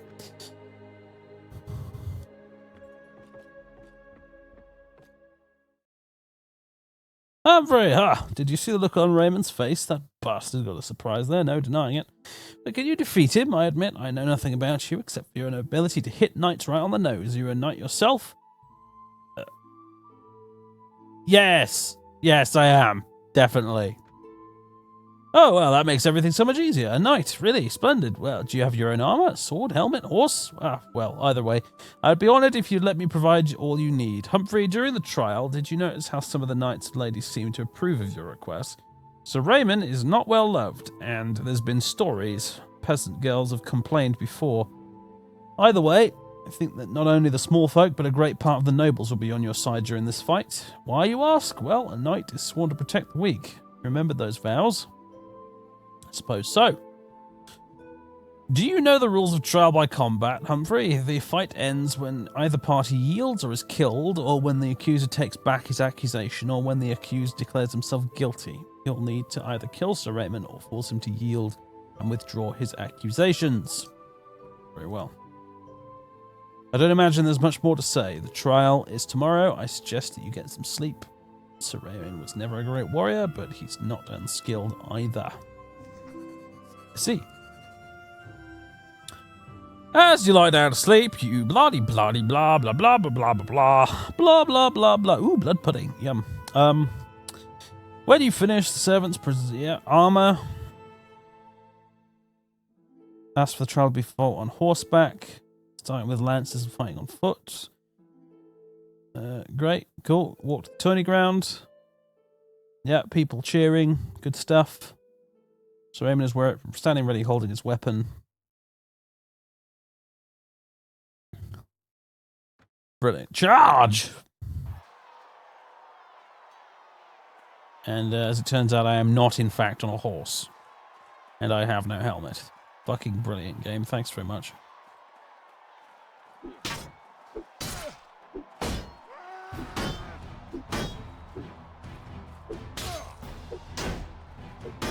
Fucking get wrecked, Sir Raymond. Oh, shit. Bye, shield. I stumble and fall.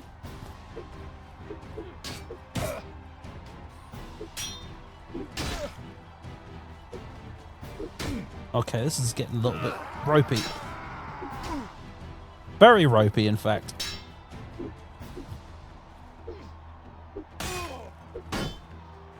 Because this dude just does not want to die.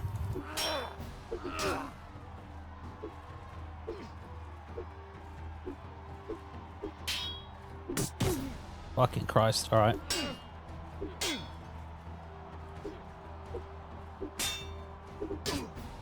Yeah, he just does not want to die. Brilliant. There we go. Fuck me, that was close.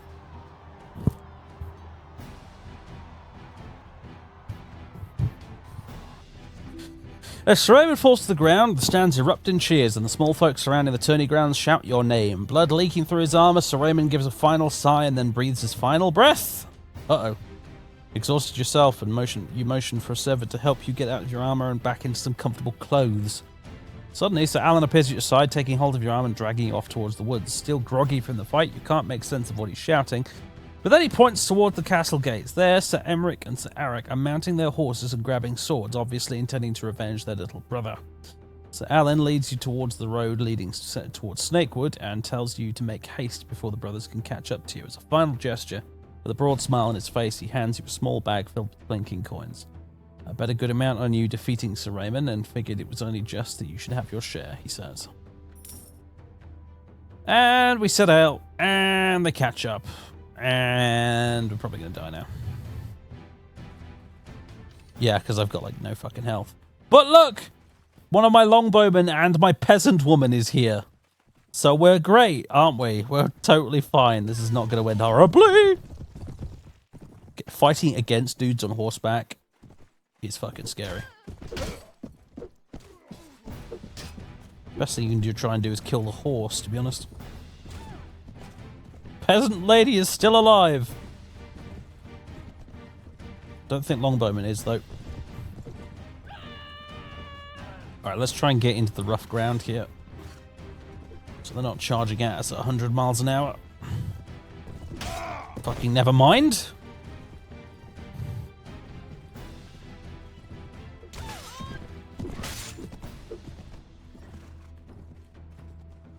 Could do with a ranged weapon right now. Peasant lady finally went down.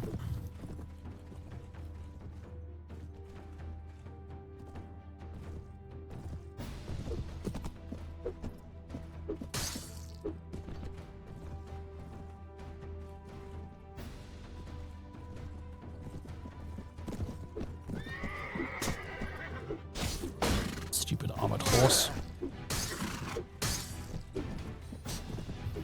Get away from me. I'll fight the other guy, not you, though.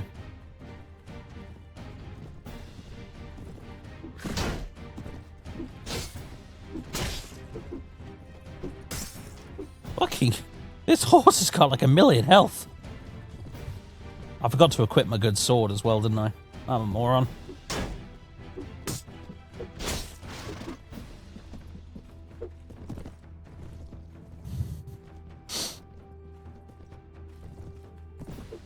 My spear's shite, mate. I don't know why you want me to use the spear. Although right now it could be useful, actually. Or not. This rock has an invisible wall on it. My spear broke. Yep, see, there you go. I used the spear. Are you happy now? Yeah, Egypt.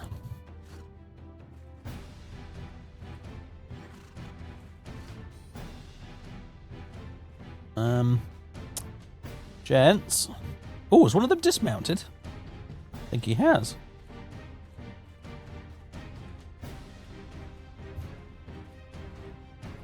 This arguably is the hard part now. Never mind. Yep.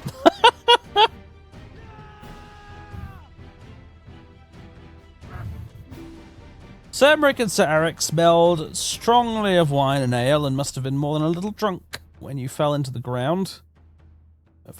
They seem to have taken you for dead, and you've just woken up in the bushes beside the road with a head that's like to split. You make your way down the road only to find yourself close to 9 stars. You must have gone the wrong way. There we are. One of these days, I'd love to be able to actually beat those guys and see what happens, but alas, it's not to be.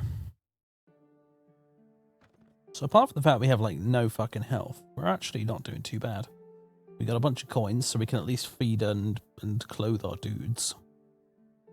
Now, let's get out of the bloody Vale, because I don't like the bloody Vale, because it's bloody difficult to bloody... navigate, that's the word.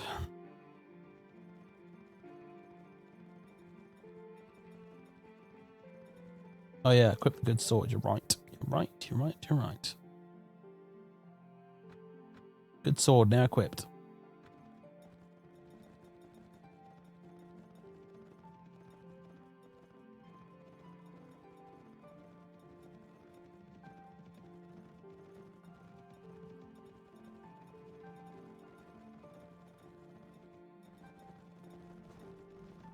Ooh, ooh. I may like a word with you about your personal belongings. Raiders! Should give you nothing but cold steel, scum. I mean, you'd think we'd win this. We do outnumber them 2-1. But they might have horses. Oh yeah, some of them are mounted, that's for sure. They're moving much quicker. Well, chaps. It's been nice knowing you.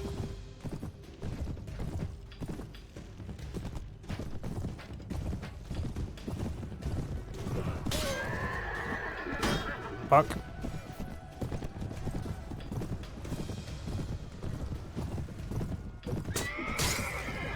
Ah! Right, I'll have to distract the horseman, apparently.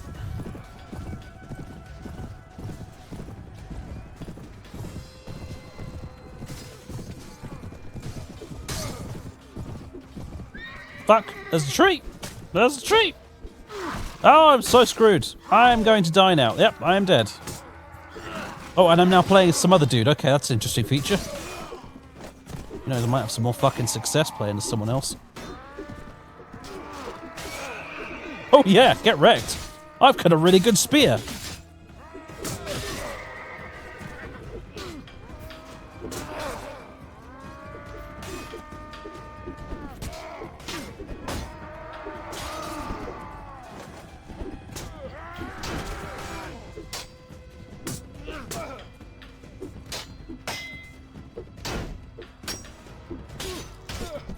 Get away from me.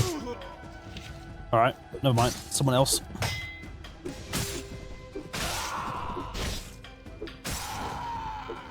Fucking Rambo men at arms. That's me right now.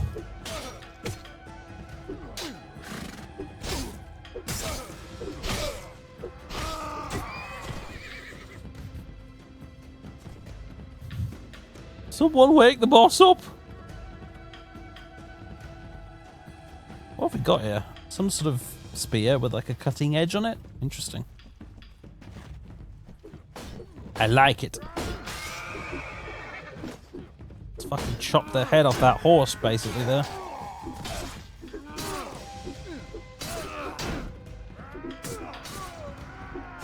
We won! I thought we were so fucked when I went down. But apparently we can play as our own troops once we're dead. Which is arguably better because my own troops have better stats than me and better equipment.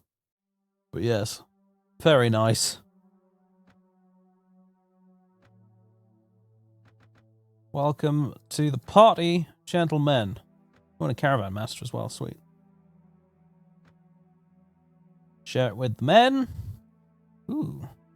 Okay, so speed 40, maneuver 40, charge 5.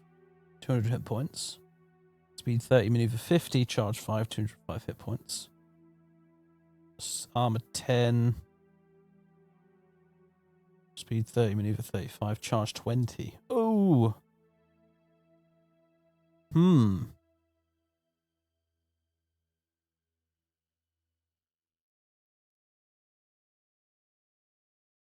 Charge 20. Interesting. Let's try that. Let's see what we think.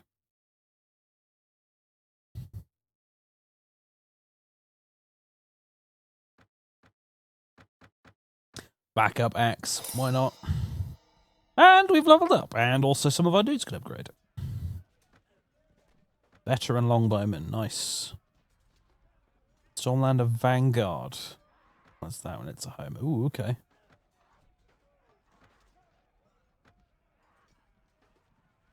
Vale Halberdiers. Oh, cool. Caravan Master, Riverlander Men at Arms. Alright. We're starting to get a decent party together right now. This is good news. The Riverlands are in the Vale raiding caravans belonging to the Lannisters. Fucking fascinating.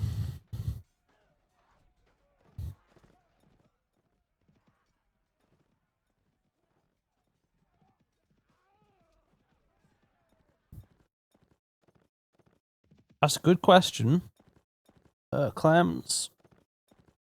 Clams. That's the one. I don't know.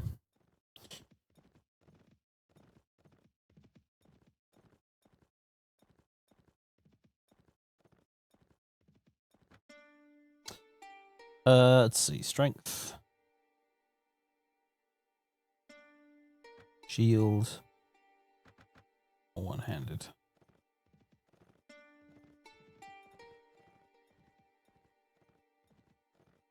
Right, so we now have Beyond the Wall Part 1 and Knights of the Mind. How's our renown? No, notes, characters, 96. I do want to do the Night's Watch thing at some point. Honourable men, okay. Probably aren't going to fight them then. They're honourable.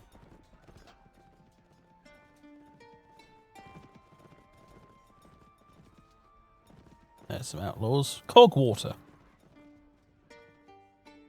Small villages are scattered throughout Westeros, often holding no more than a few families and consisting of a few hovels.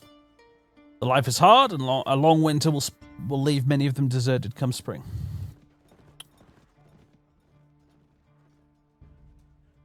Oh, apparently there's a battle. So Edwin Frey is laying siege to Harrenhal. Interesting.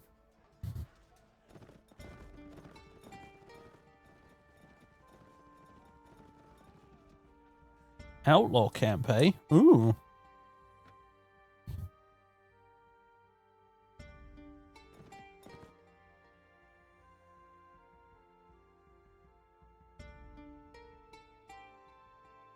You approach the hideout, the outlaw guards don't appear to have spotted you yet, and you could still sneak away unnoticed. The difficult approach to the site through a series of dents. Yeah. Oh, forget. Let's attack. Let's go. Let's kill the bastards.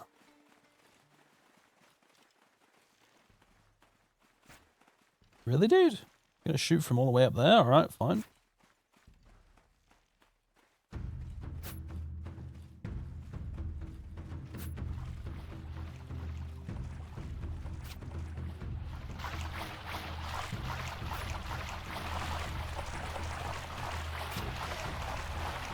Why has everyone got better equipment than me? It sucks. I'm wearing a fucking sheepskin.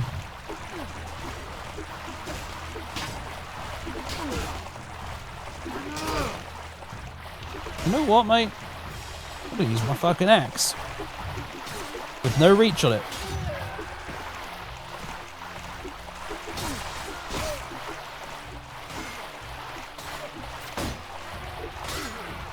It does attack fast, though.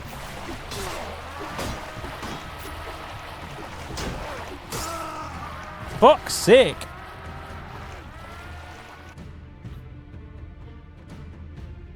Ugh. Right, let's fucking go to King's Landing. Why not?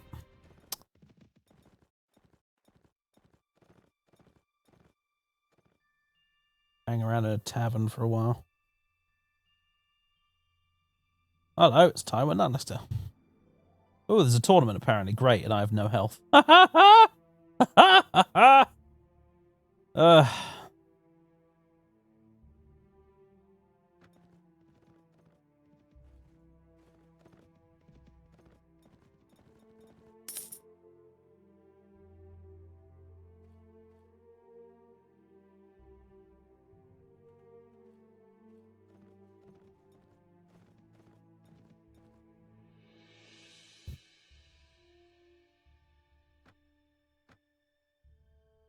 Right, we're back up to 100% health. Marvellous. Right.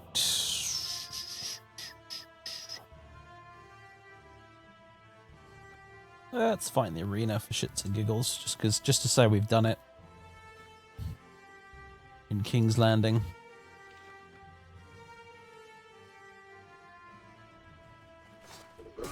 Oh, fuck me sideways. They're coming at me right out the gate, aren't they? Well, okay then. They're all dead. Good. Oh, it's axe.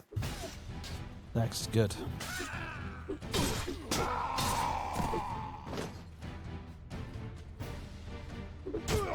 Damn you, sir. Damn you. You should wear a helmet. And that's why.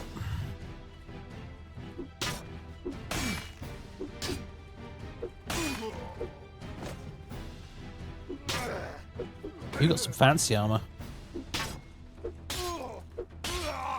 Isn't gonna save you from the axe of death, though, is it?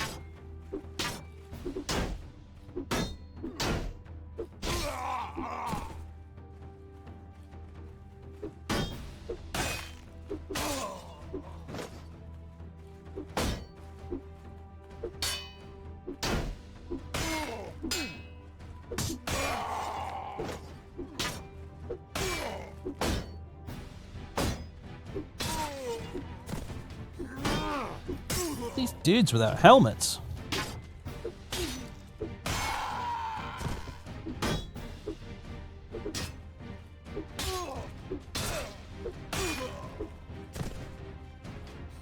These lads with the big armor take a few hits.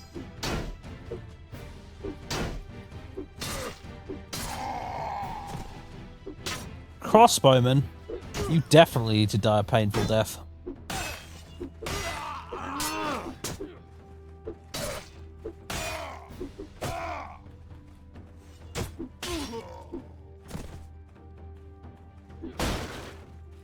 Alright, I see how it is. Give me your fucking shield, mate. Give me your fucking shield. Thank you.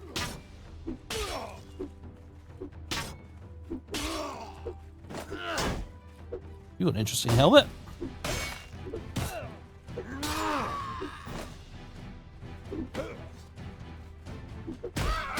Ah, damn it. I killed quite a lot of them.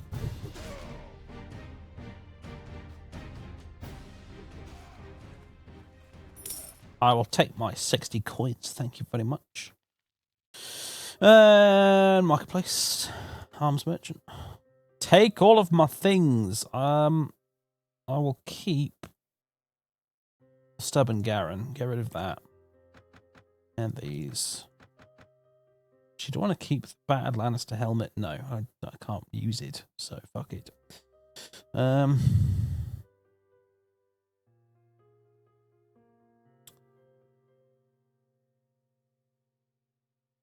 Tempting.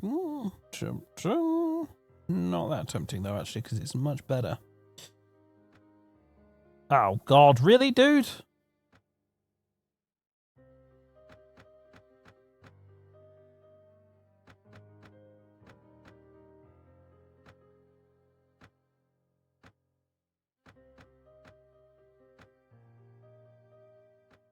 Yeah. Armor merchant. Why are all the merchants in King's Landing fucking poor?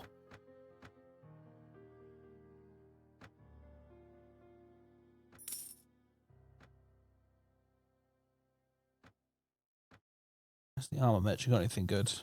Thick, light plate armor. Woo! Well, 72 body armor. Woo! That's late game shit there. That's the stuff that lets you take on a whole army by yourself.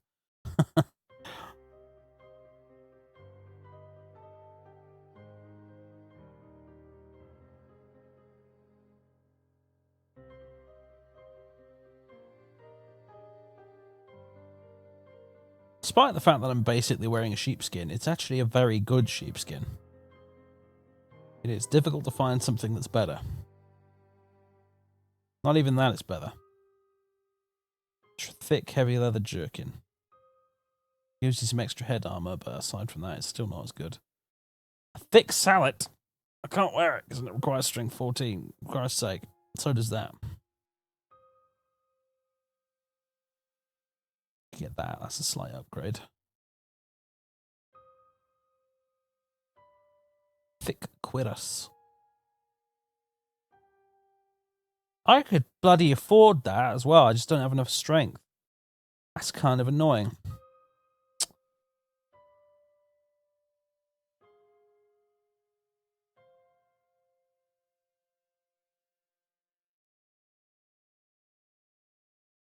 Damn it all.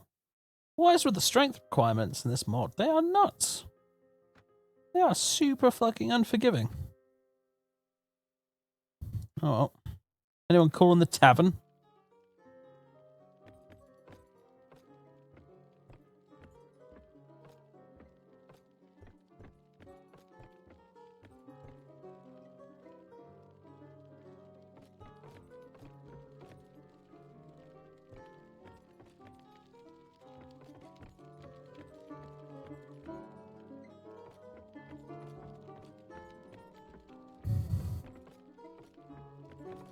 Garrett Longley, who are you? Have a drink on me. What's the occasion? Why, I won the archery competition held by Lord Hightower last year, and I've been drinking my way across the world ever since. I bested Sir Roland Storm, the bastard in Nightsong. A genial man, he even congratulated me afterwards. I hear he's recently taken service with Lord Stannis, or King Stannis as he calls himself now. Perhaps I ought to seek him out, see if he'd like to have a rematch. Truth be told, I don't know. I don't think my winnings will last that much longer. Wars are expensive. I might indeed I could use a champion archer. Oh, great! Perhaps one day I'll command soldiers of my own. Meet you outside the tavern whenever you're ready to continue, my lord. Very good. I'll make sure to inform you when we're ready to continue. Before we continue, my lord, might I ask for payment in advance? 700 silver coins should suffice to keep my poor father fed till I return. Till I return. Sure, it'll be a long autumn. Fine. There you go. Hey, got it. Welcome aboard, mate.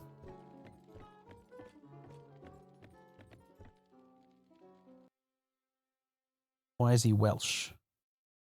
That was very definitely not a Welsh accent person who is clearly not from the UK.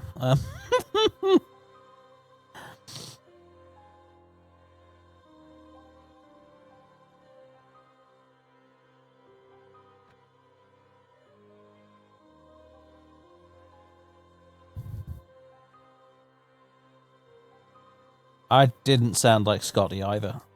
Wow, you colonial folks really do not have an ear for accents at all. But then that's fine. I probably couldn't tell the difference between like a Dakota accent and a Minnesota one. So I suppose it works, but yeah, damn, you guys are way off the mark.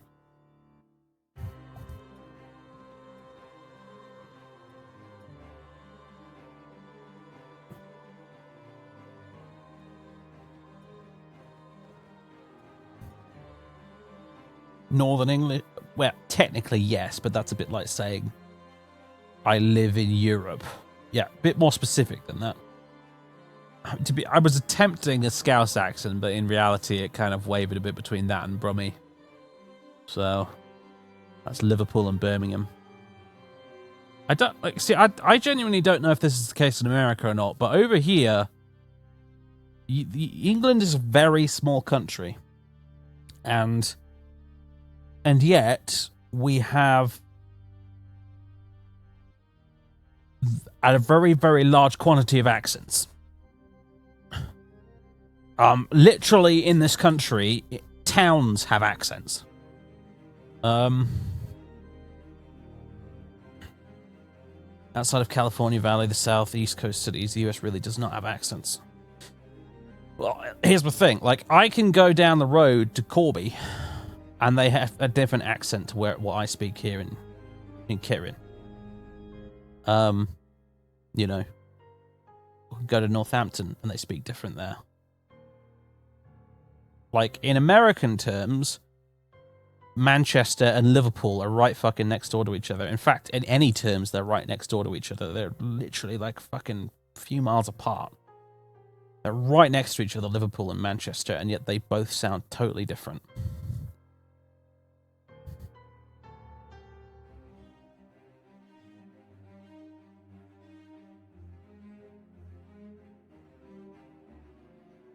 So yeah, it's we have a lot of fucking accents condensed into a very, very, very, very, very small area.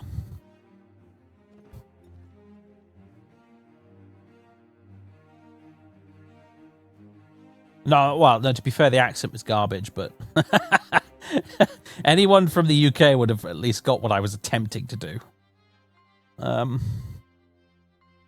Seasons pass and the day has come again. It's the seasons pass? How long have I been standing here? The feast of the Huger of the Hill, during which those who worship the Seven gather in the Sept and listen to the local Septon recite passages from the seven-pointed star. Later there'll be a feast, during which the young children are given gifts by their parents and relatives, and so on and so forth. Sure. We gain 10 renown. The peasants are duly impressed. Alright, now our business is our own, pretty much.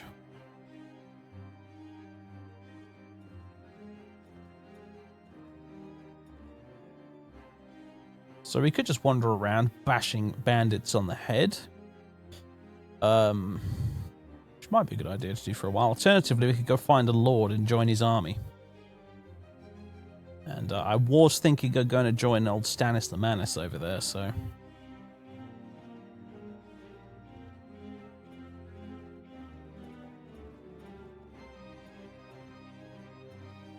Honourable men.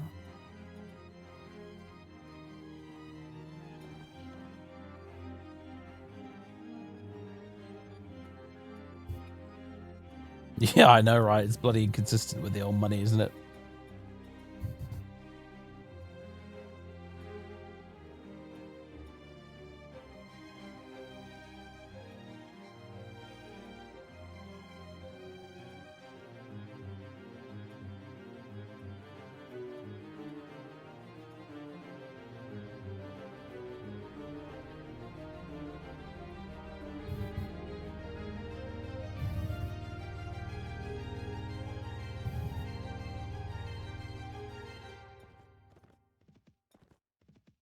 Same in Ireland with a variety of accents. Oh, yeah, for sure.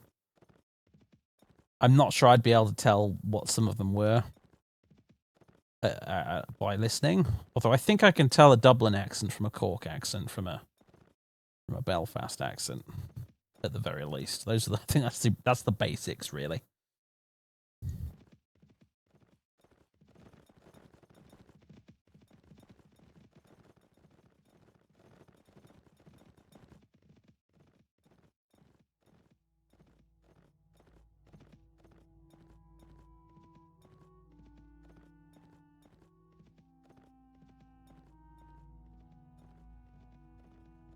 Oh, hello. Oh, damn, it's more honourable men. Right, off to the neck then. Wander around in the swamps for a bit. But let's go north. Let's just fucking go north. I want to go say hello to the Night's Watch. Anyway, so I might as well start heading that way. There's Moat Cailin. That's where Howland Reed lives.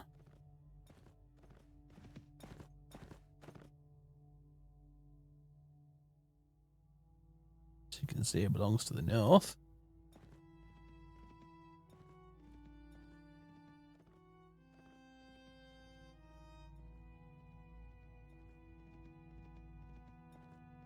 There's a barrow over here. I wonder if we can do anything with this.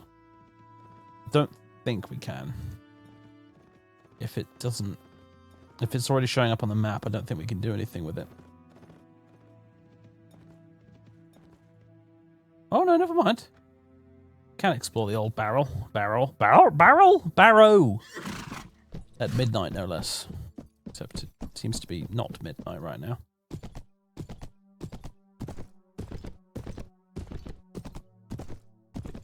Luckily, this isn't the Lord of the Rings, otherwise we might run into a barrow wight.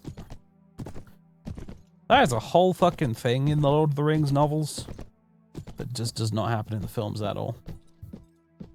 The old barrow wight.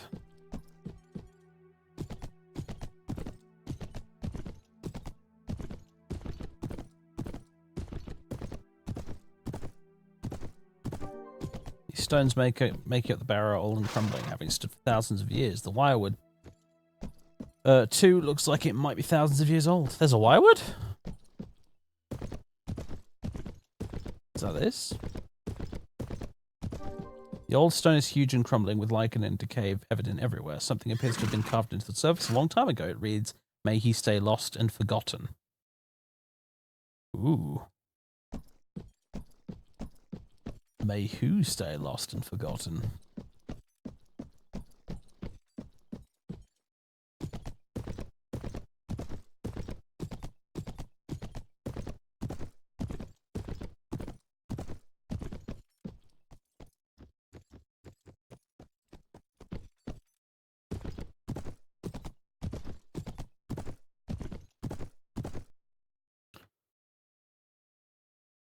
Village farmers. Oh, got excited then. And then immediately disappointed.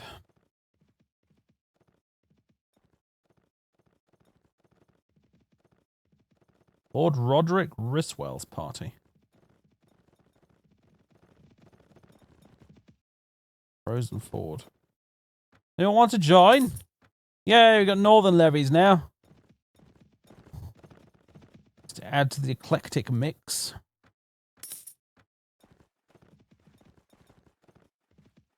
Aha! Alright, we got some dudes we can fight, although there is quite a lot of them.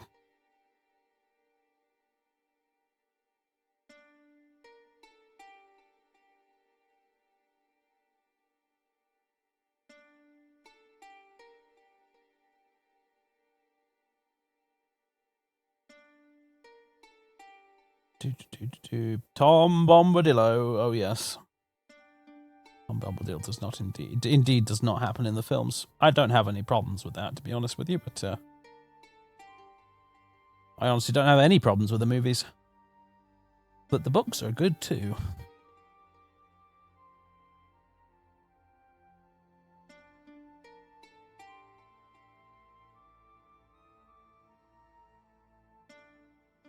He made you stop reading Lord of the Rings for about half a year. Yeah. That guy is an acquired taste.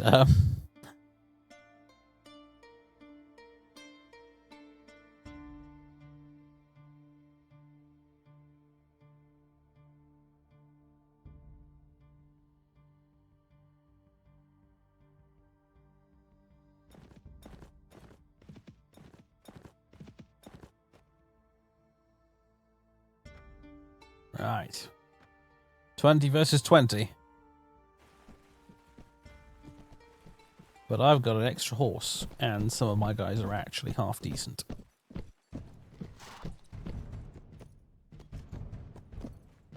I'm thinking, lads, it might not be a terrible idea to grab a position up on this hill.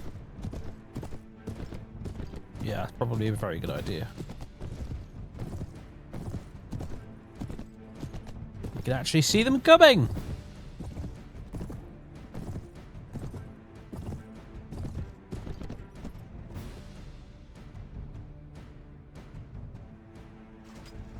Oh crap. No. Use weapons at will.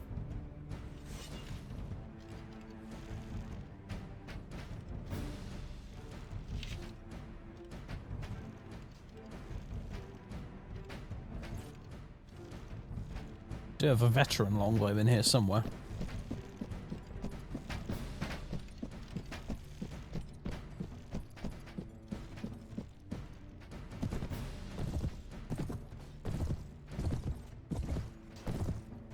Well, there's quite a few of you, isn't there?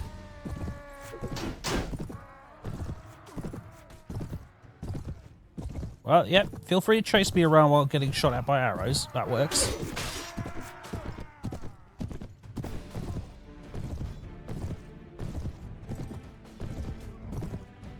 Oh, if I could finally get my hands on an actual proper lance, that would be great. Instead of this crappy spear.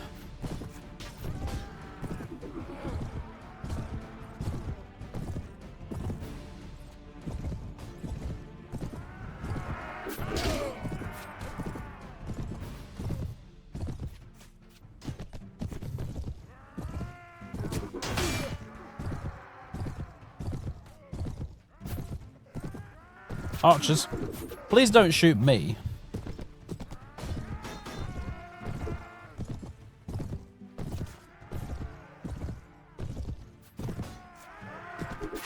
This horse of mine really is not very quick.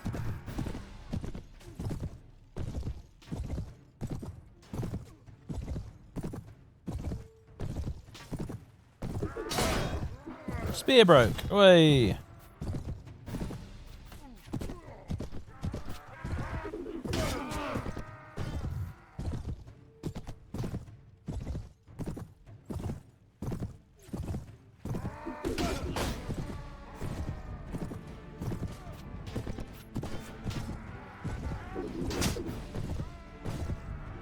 Oh, this is going to take a while, clearly.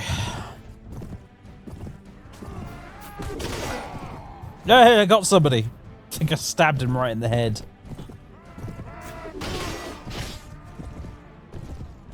Elite Northern Man-at-Arms. Fuck me, sideways. I thought they looked pretty well equipped.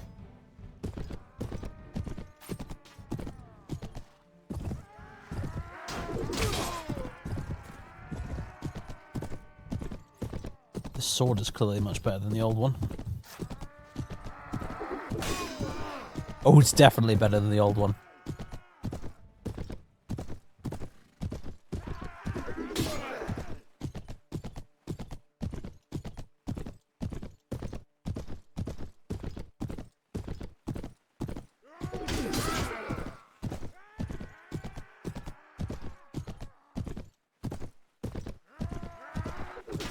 I assume at least some of that 62 damage I'm doing is coming from my horse's charge value.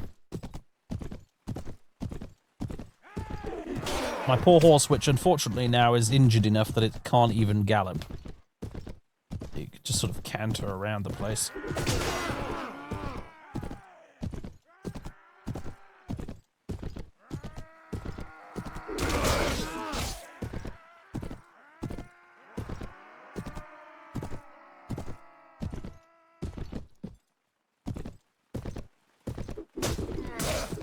Oh dear, this is not going well. Alright, I think this is the part where we're all in, folks. Charge. I'm gonna get off my very injured horse. And, just fucking get stuck in. Just as soon as the bloody controls decide they're gonna work.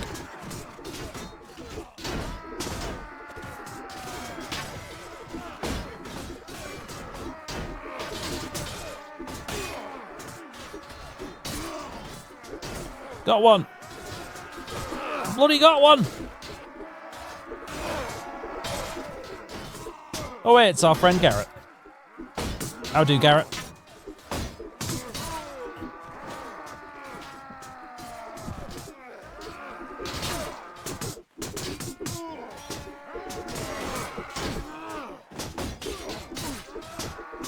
I think we're winning.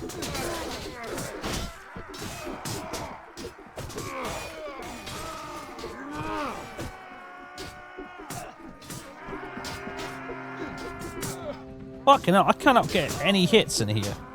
It's just bloody frustrating.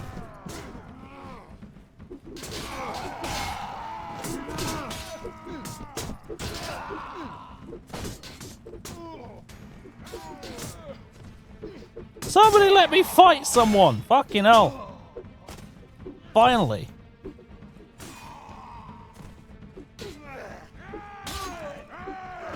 Did we do it? We fucking did it! There's only 3 of us left standing, but we did it! Oh dear. 9 killed, 8 wounded.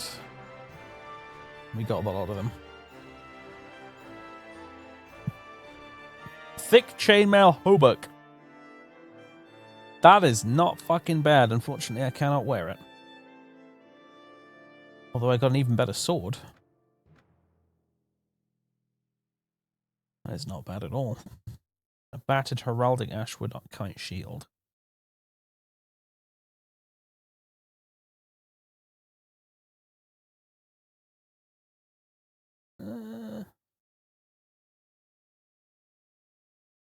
Not as good as my current one. Mail boots as well that I can't wear. Alright. Soldiers are ready to upgrade.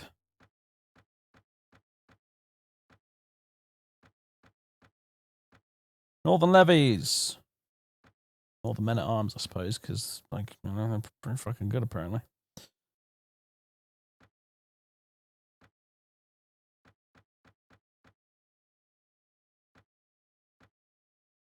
More strength. Hey, I think now we can wear those things.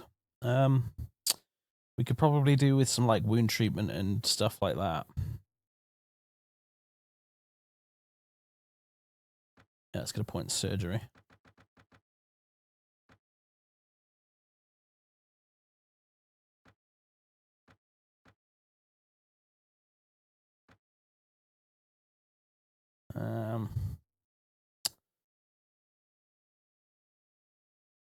Inventory.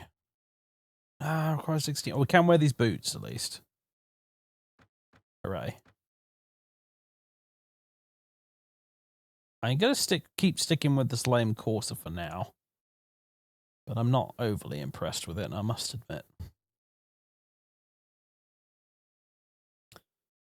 Okay, so we have a party of 11, 3 of which can actually fight. So let's not go fight these broken men. That would be bad. Let's go to Winterfell instead. How about that? Winterfell's right there. Approach the gates, hail the guard, request... Oh, it's a bloody castle.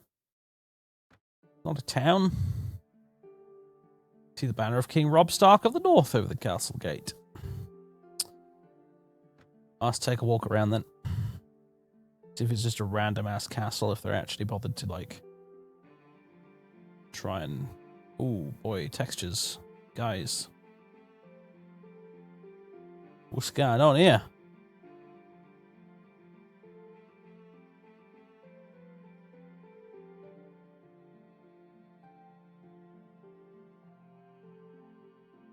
Okay, it's just stopped. It is just stopped and frozen now. Well, there we go. It took a minute. Like, listen, game. Don't take me out of the loading screen unless you're actually sure you've loaded.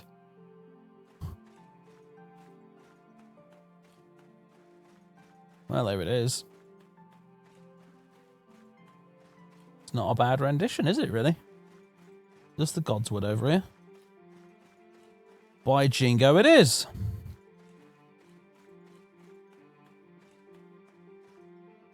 There's the Weirwood. Sans face, unfortunately, but here it is nevertheless.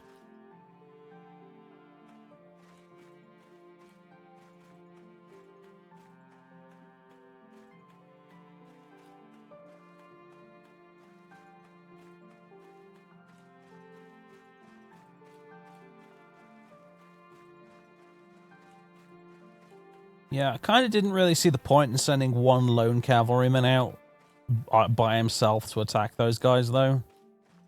That seemed like a really good way to just lose the cavalryman for no gain.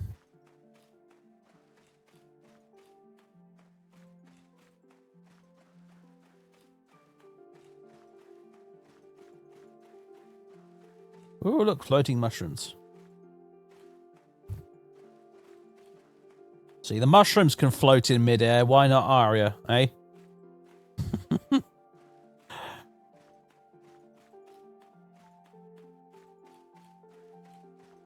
Also, it's snowing through the roof. These are some big fucking stables. Yikes. Not sure if it's even a stable, actually. It's just a barn. Just a gigantic barn. This is the old rundown tower. What Bran gets chucked out of? Think.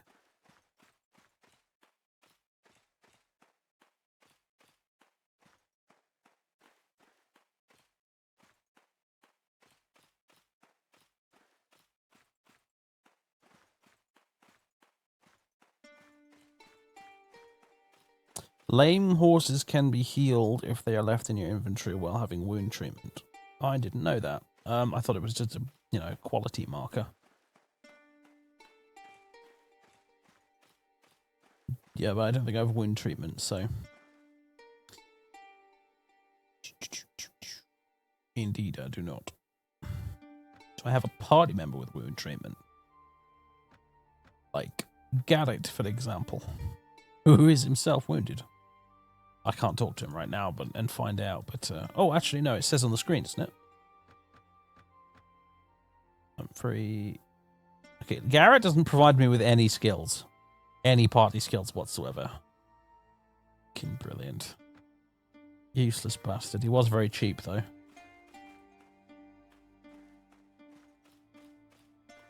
I suppose this is probably the entrance to the crypts or something, eh?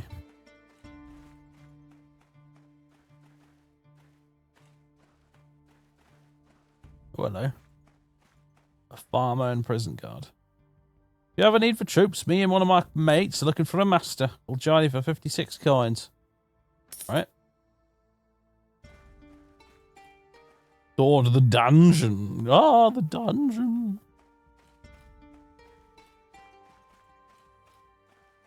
Oh, right, I see he's wounded, so he doesn't provide anything. Gotcha.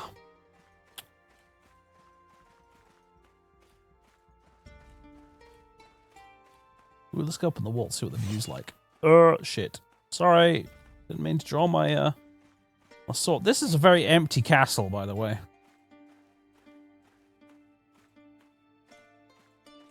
There's a guard over here. Alright, the view is mostly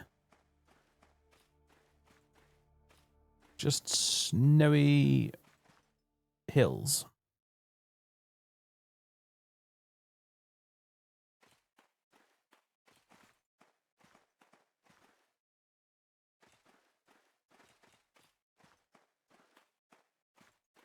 But hey, it's cool, isn't it?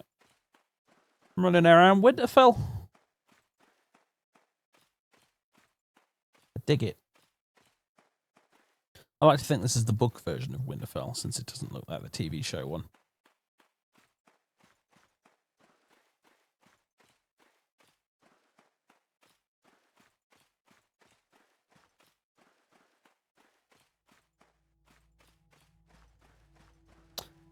But wonder what the wall looks like in the mod. It's a good bloody question, eh?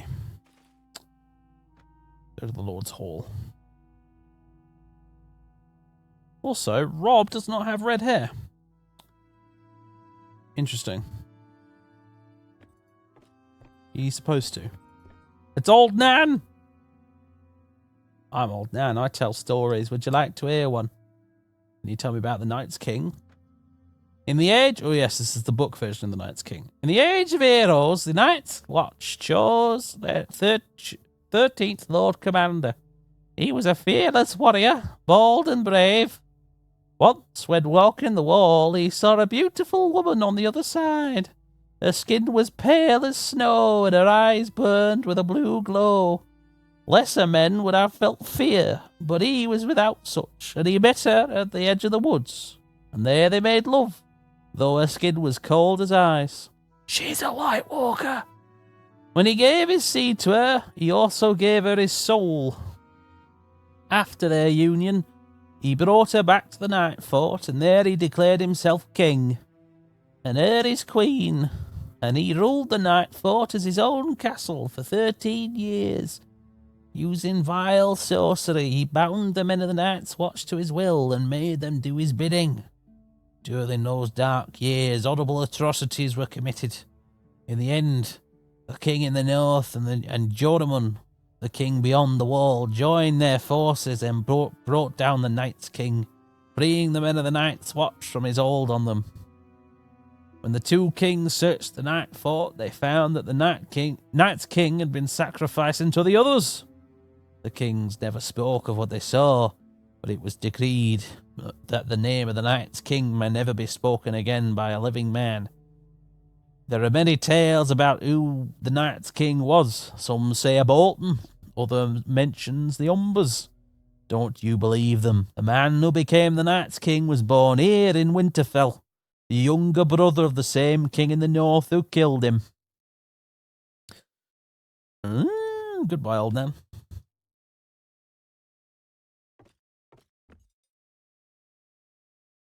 Yeah, basically in the books, very much unlike the TV show, the relationship between humans and the others, as they're called, the White Walkers, is implied to be very complex and is not simply boiled down to, zombies want to kill everyone.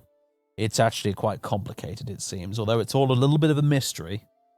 But there are examples of characters like the Night's King's wife and, what was his name, Simeon Star Eyes, which were implied to be some of the others who lived in human lands and did human things. Oh, fuck me, it's Rob Stark, hello. What are you doing here? Aren't you supposed to be down in the Riverlands? Do I know you? I'm Humphrey. I am King Rob Stark, the ruler of the North, and the Lord of Moat Cailin, Winterfell, Crofters Village, Whitetail, and Black. You're not the Lord of Moat Cailin, though, are you, mate? That's Howland Reed. But anyway. See that you carry a nobleman's banner. But I do not recognize the device. No doubt you have come to our realm in search of wealth and glory. The chap who plays Rob in the TV show, he's in another TV series that I watched recently called The Bodyguard. I think it's called The Bodyguard. Or just Bodyguard. It's really fucking good. Really good. I really recommend it.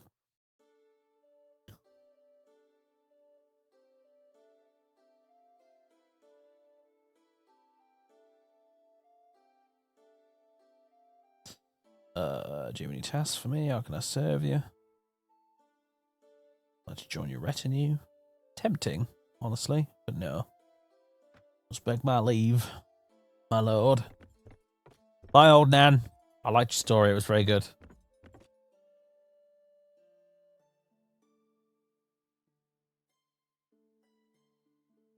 If I had the banner of Stark and he said that, I would just assume he was making a very funny joke. He was being very sarcastic. Right. Let's leave. Actually, no. Let's wait for a while. Because I'm still half dead. We have 19 days of food left, apparently.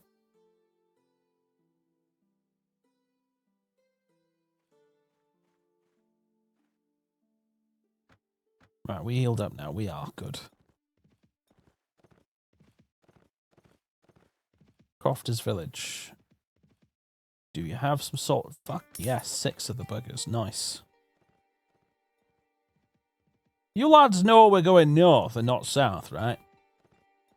They seem very eager to join me. Hello, what's this? Tumbledown Tower. Okay, no, I think this actually might be the tower in question.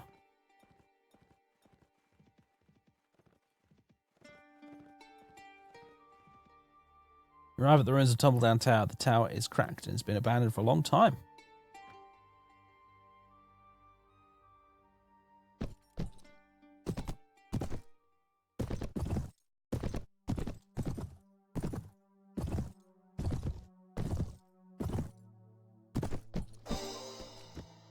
Wolfswood contains many old towers and holdfasts left over from when the world was new and the first men came with fire and bronze to wage war. And you've success. Thanks. That might have been an interesting caption there, game, but I didn't get a chance to read it. You bastard.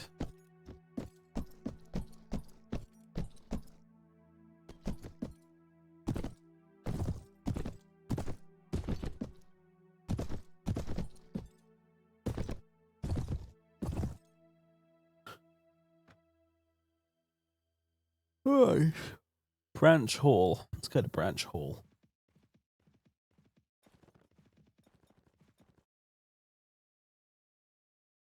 Harvest is in, and all across the north, nobles and ladies gather to celebrate by holding a feast.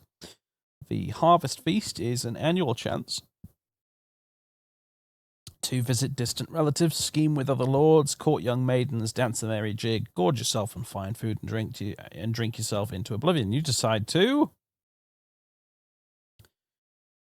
buy ale and roasted boar.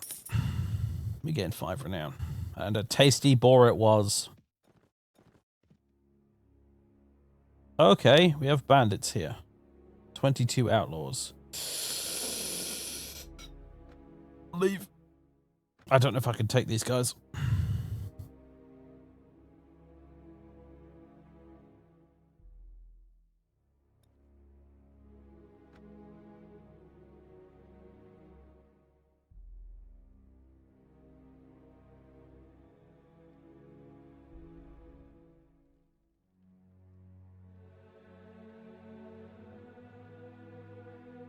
Oh, game's struggling a bit.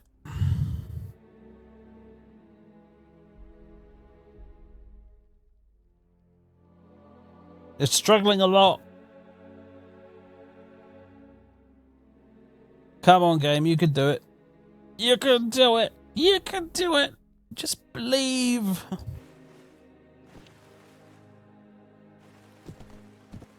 Alright. We good. Oh, fuck. Under sun Not a good start. Outlander, we greet you warmly. Viking Dan! Thank you for the host, mate. Oh god. This is not going well. Also, I don't have a weapon. Oh god. How many archers?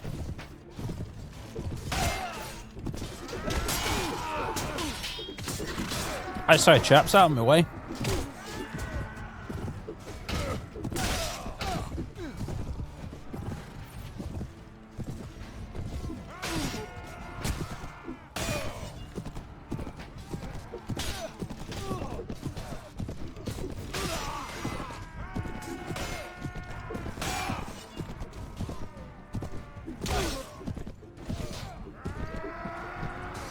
Alright, so this turned out to be a bit of a massacre. Fine by me. Well done, everyone. Armed villager. Ah, other one. What? That's why you have it. Why do you have a crazy haircut, dude?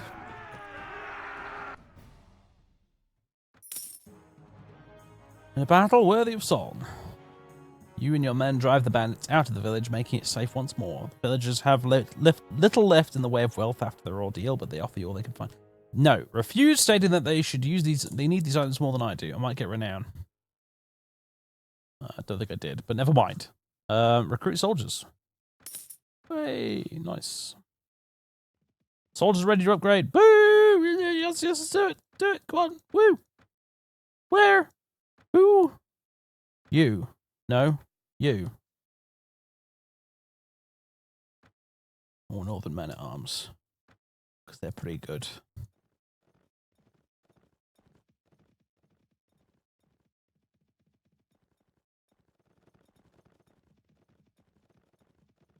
Yeah, I suppose it's true. Honor is harder to get. Honor and glory. 10 days of food left. We need to find an actual fucking town, don't we? There really aren't any. It's all castles. Hold, Last Hearth.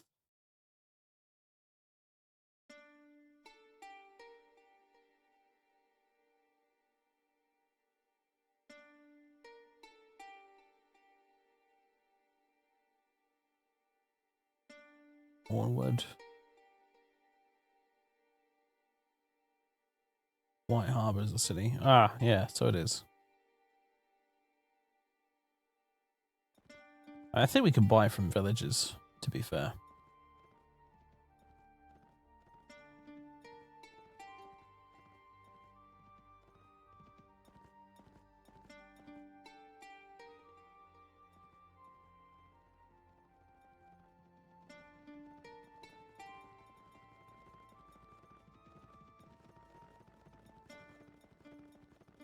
Get out of these goddamn woods, finally. Jesus. John Umber. Is that the Great John or the Small John?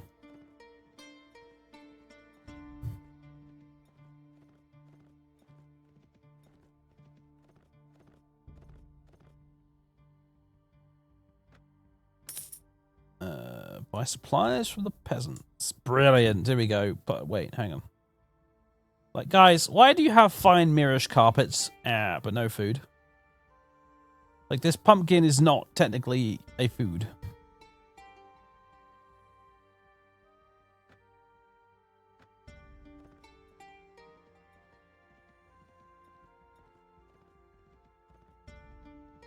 Like, it keep going north.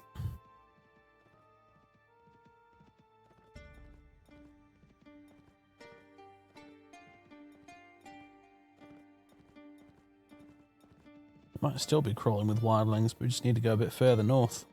127 right now. We're kind of nearly there, you know.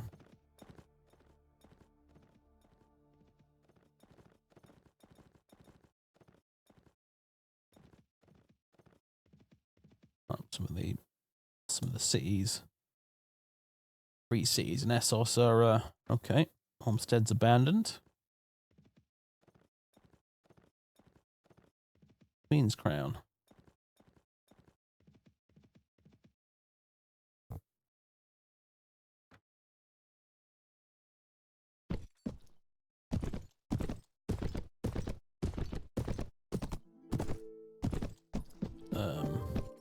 Ruined town on the island is cut off from the surrounding area, and if a bridge ever existed, it's certainly gone now, but a hidden path of stones appears to have been placed in the lake, leading onto the island. Very, very agile horse. The upper part of the tower is just as ruined as the rest, but small specks of gold can be seen on the parapets, giving them a brighter look than the rest of the place.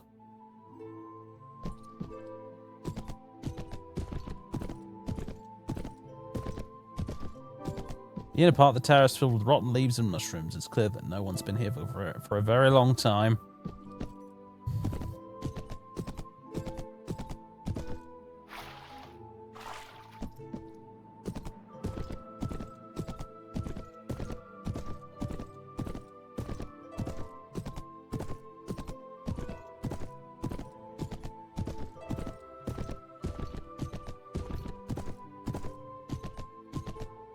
Still doesn't seem to think I've finished exploring. But there's not much else here, really.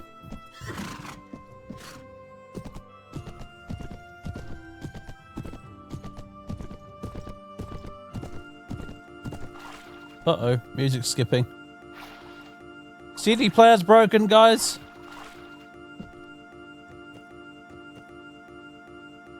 Alright, let's leave.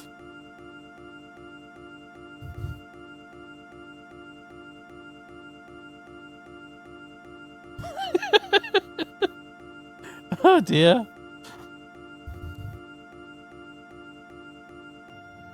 There we... Oh no. Oh dear. I think the game's had enough, guys. I think it's decided it's had enough.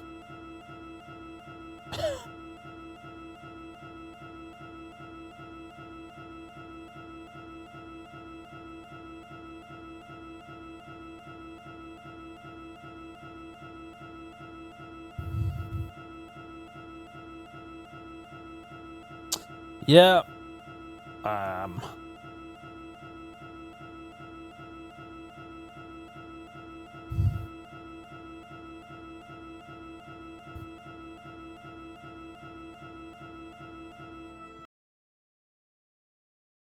Okay, now I've alt-tabbed it, actually.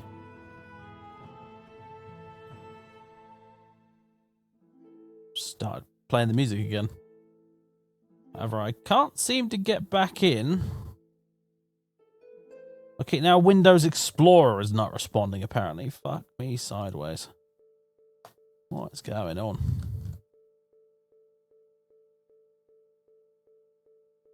Mount Blade, you are killing my PC right now, dude.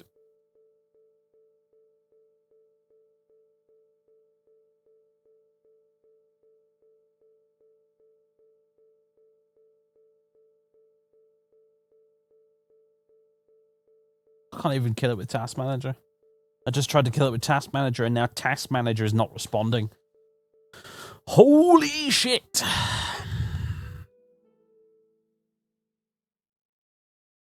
Well, everything has shat the bed now, pretty much.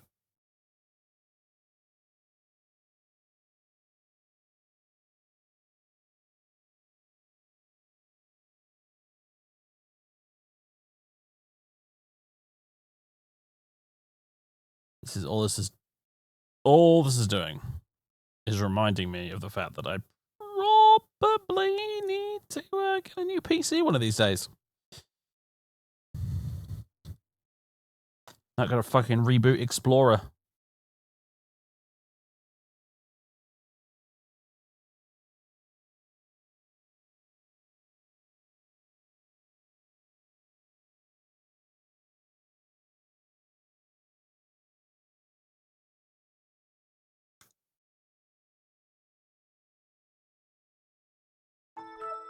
There we go. Explorer's back. I now have a taskbar.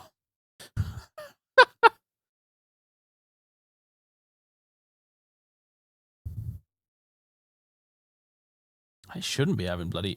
well, you know what? Actually, to be fair, this dual drive of mine has given me issues since day one. Maybe it's finally crapping itself. I have a dual. My main hard drive with Windows on it and what have you is a dual drive kind of thing, like part SSD, part regular hard drive.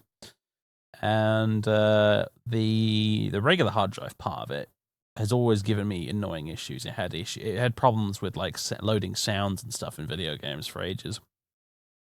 I did get a firmware update for it that helped it a bit, but it never really fixed it. It was just a rubbish piece of hardware. And Windows is installed on the SSD half of it, and yeah, maybe it's just sort of shit itself finally a little bit. Problem is, I can't really afford a new PC. Now I couldn't really afford afford this one when I got it. I had to do a 24-hour fundraising stream to get it. Well, hopefully it's just, yeah.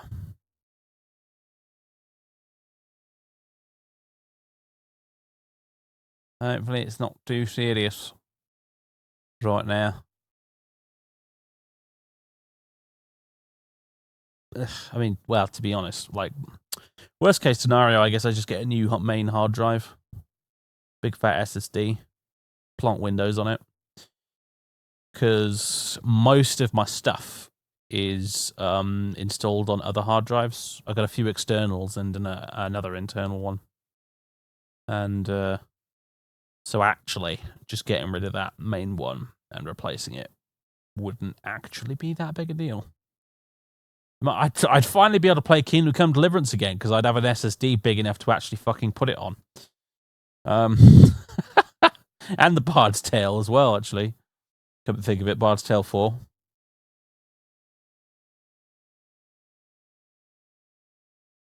A 24-hour stream to raise money for a computer would be nice, but I don't really necessarily need one. The hardware in this one is nice. It's got a fuckload of RAM. It's got a good GPU. It's got a nice CPU. It's a good PC.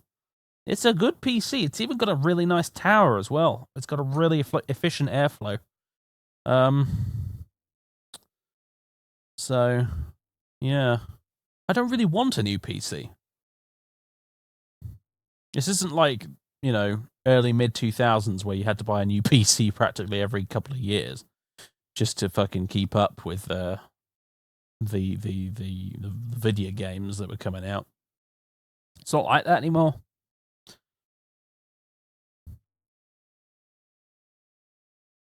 System requirements kind of haven't gone up very much. When I got this PC, I was running all the new games on like high settings, and I'm still running all the new games on high settings. So, you know.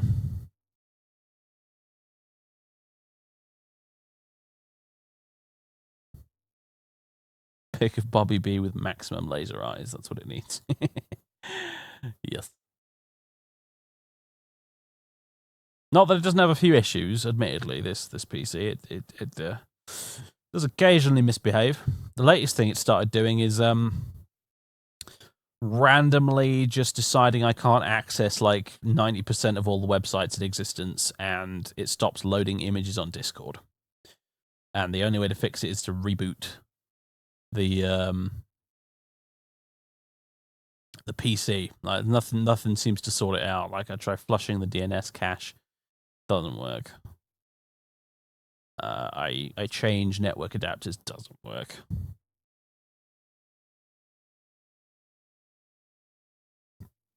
I try using the fucking Windows troubleshoot thing. That doesn't work either. It's really odd. It's really odd. I even downloaded a fresh, brand new, brand spanking up-to-date version of Bitdefender and did a full PC scan that took about 12 bloody hours. Just to make sure there wasn't any fuckery going on. And, yeah, no. There wasn't. So... I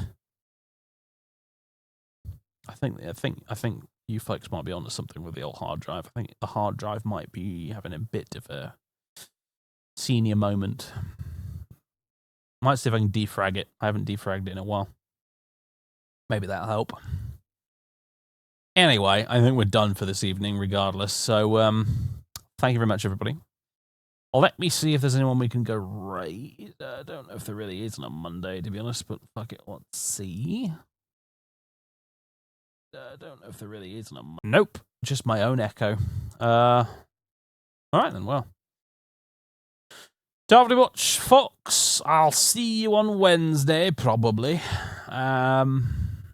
And have fun. What we'll be doing on Wednesday, I don't really know. Maybe more end roll. Maybe something else. I don't know. I've scratched the Mountain Blade itch now. I don't really fancy playing anymore. We'll see. We'll see. I've been playing a lot of Medieval recently, actually, which is bloody cool. It's a really good game in Medieval. I just don't know whether or not it's very streamable. It's Unreal / Quake / Heretic style retro FPS, but it's a new one. You know what I mean? Like we've got you know how we've got a wave of new retro style FPSs recently. Well, that's one of them, and it's really good. A Medieval is fucking awesome, and I highly recommend it if you want to get it on GOG or Steam or whatever. A Medieval's fucking great. I've been enjoying it a lot, but again, it's quite a fast-paced shooter, which means awkward to read the chat. So, yeah, we do need to get back on that Mass Effect horse, don't we? That's true. That's true. True.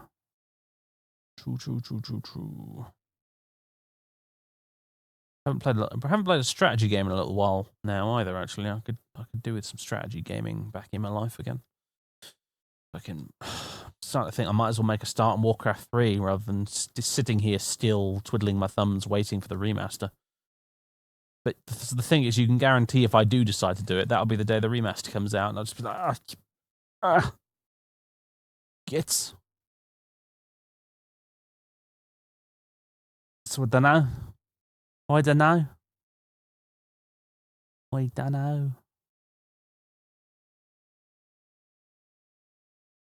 have a think.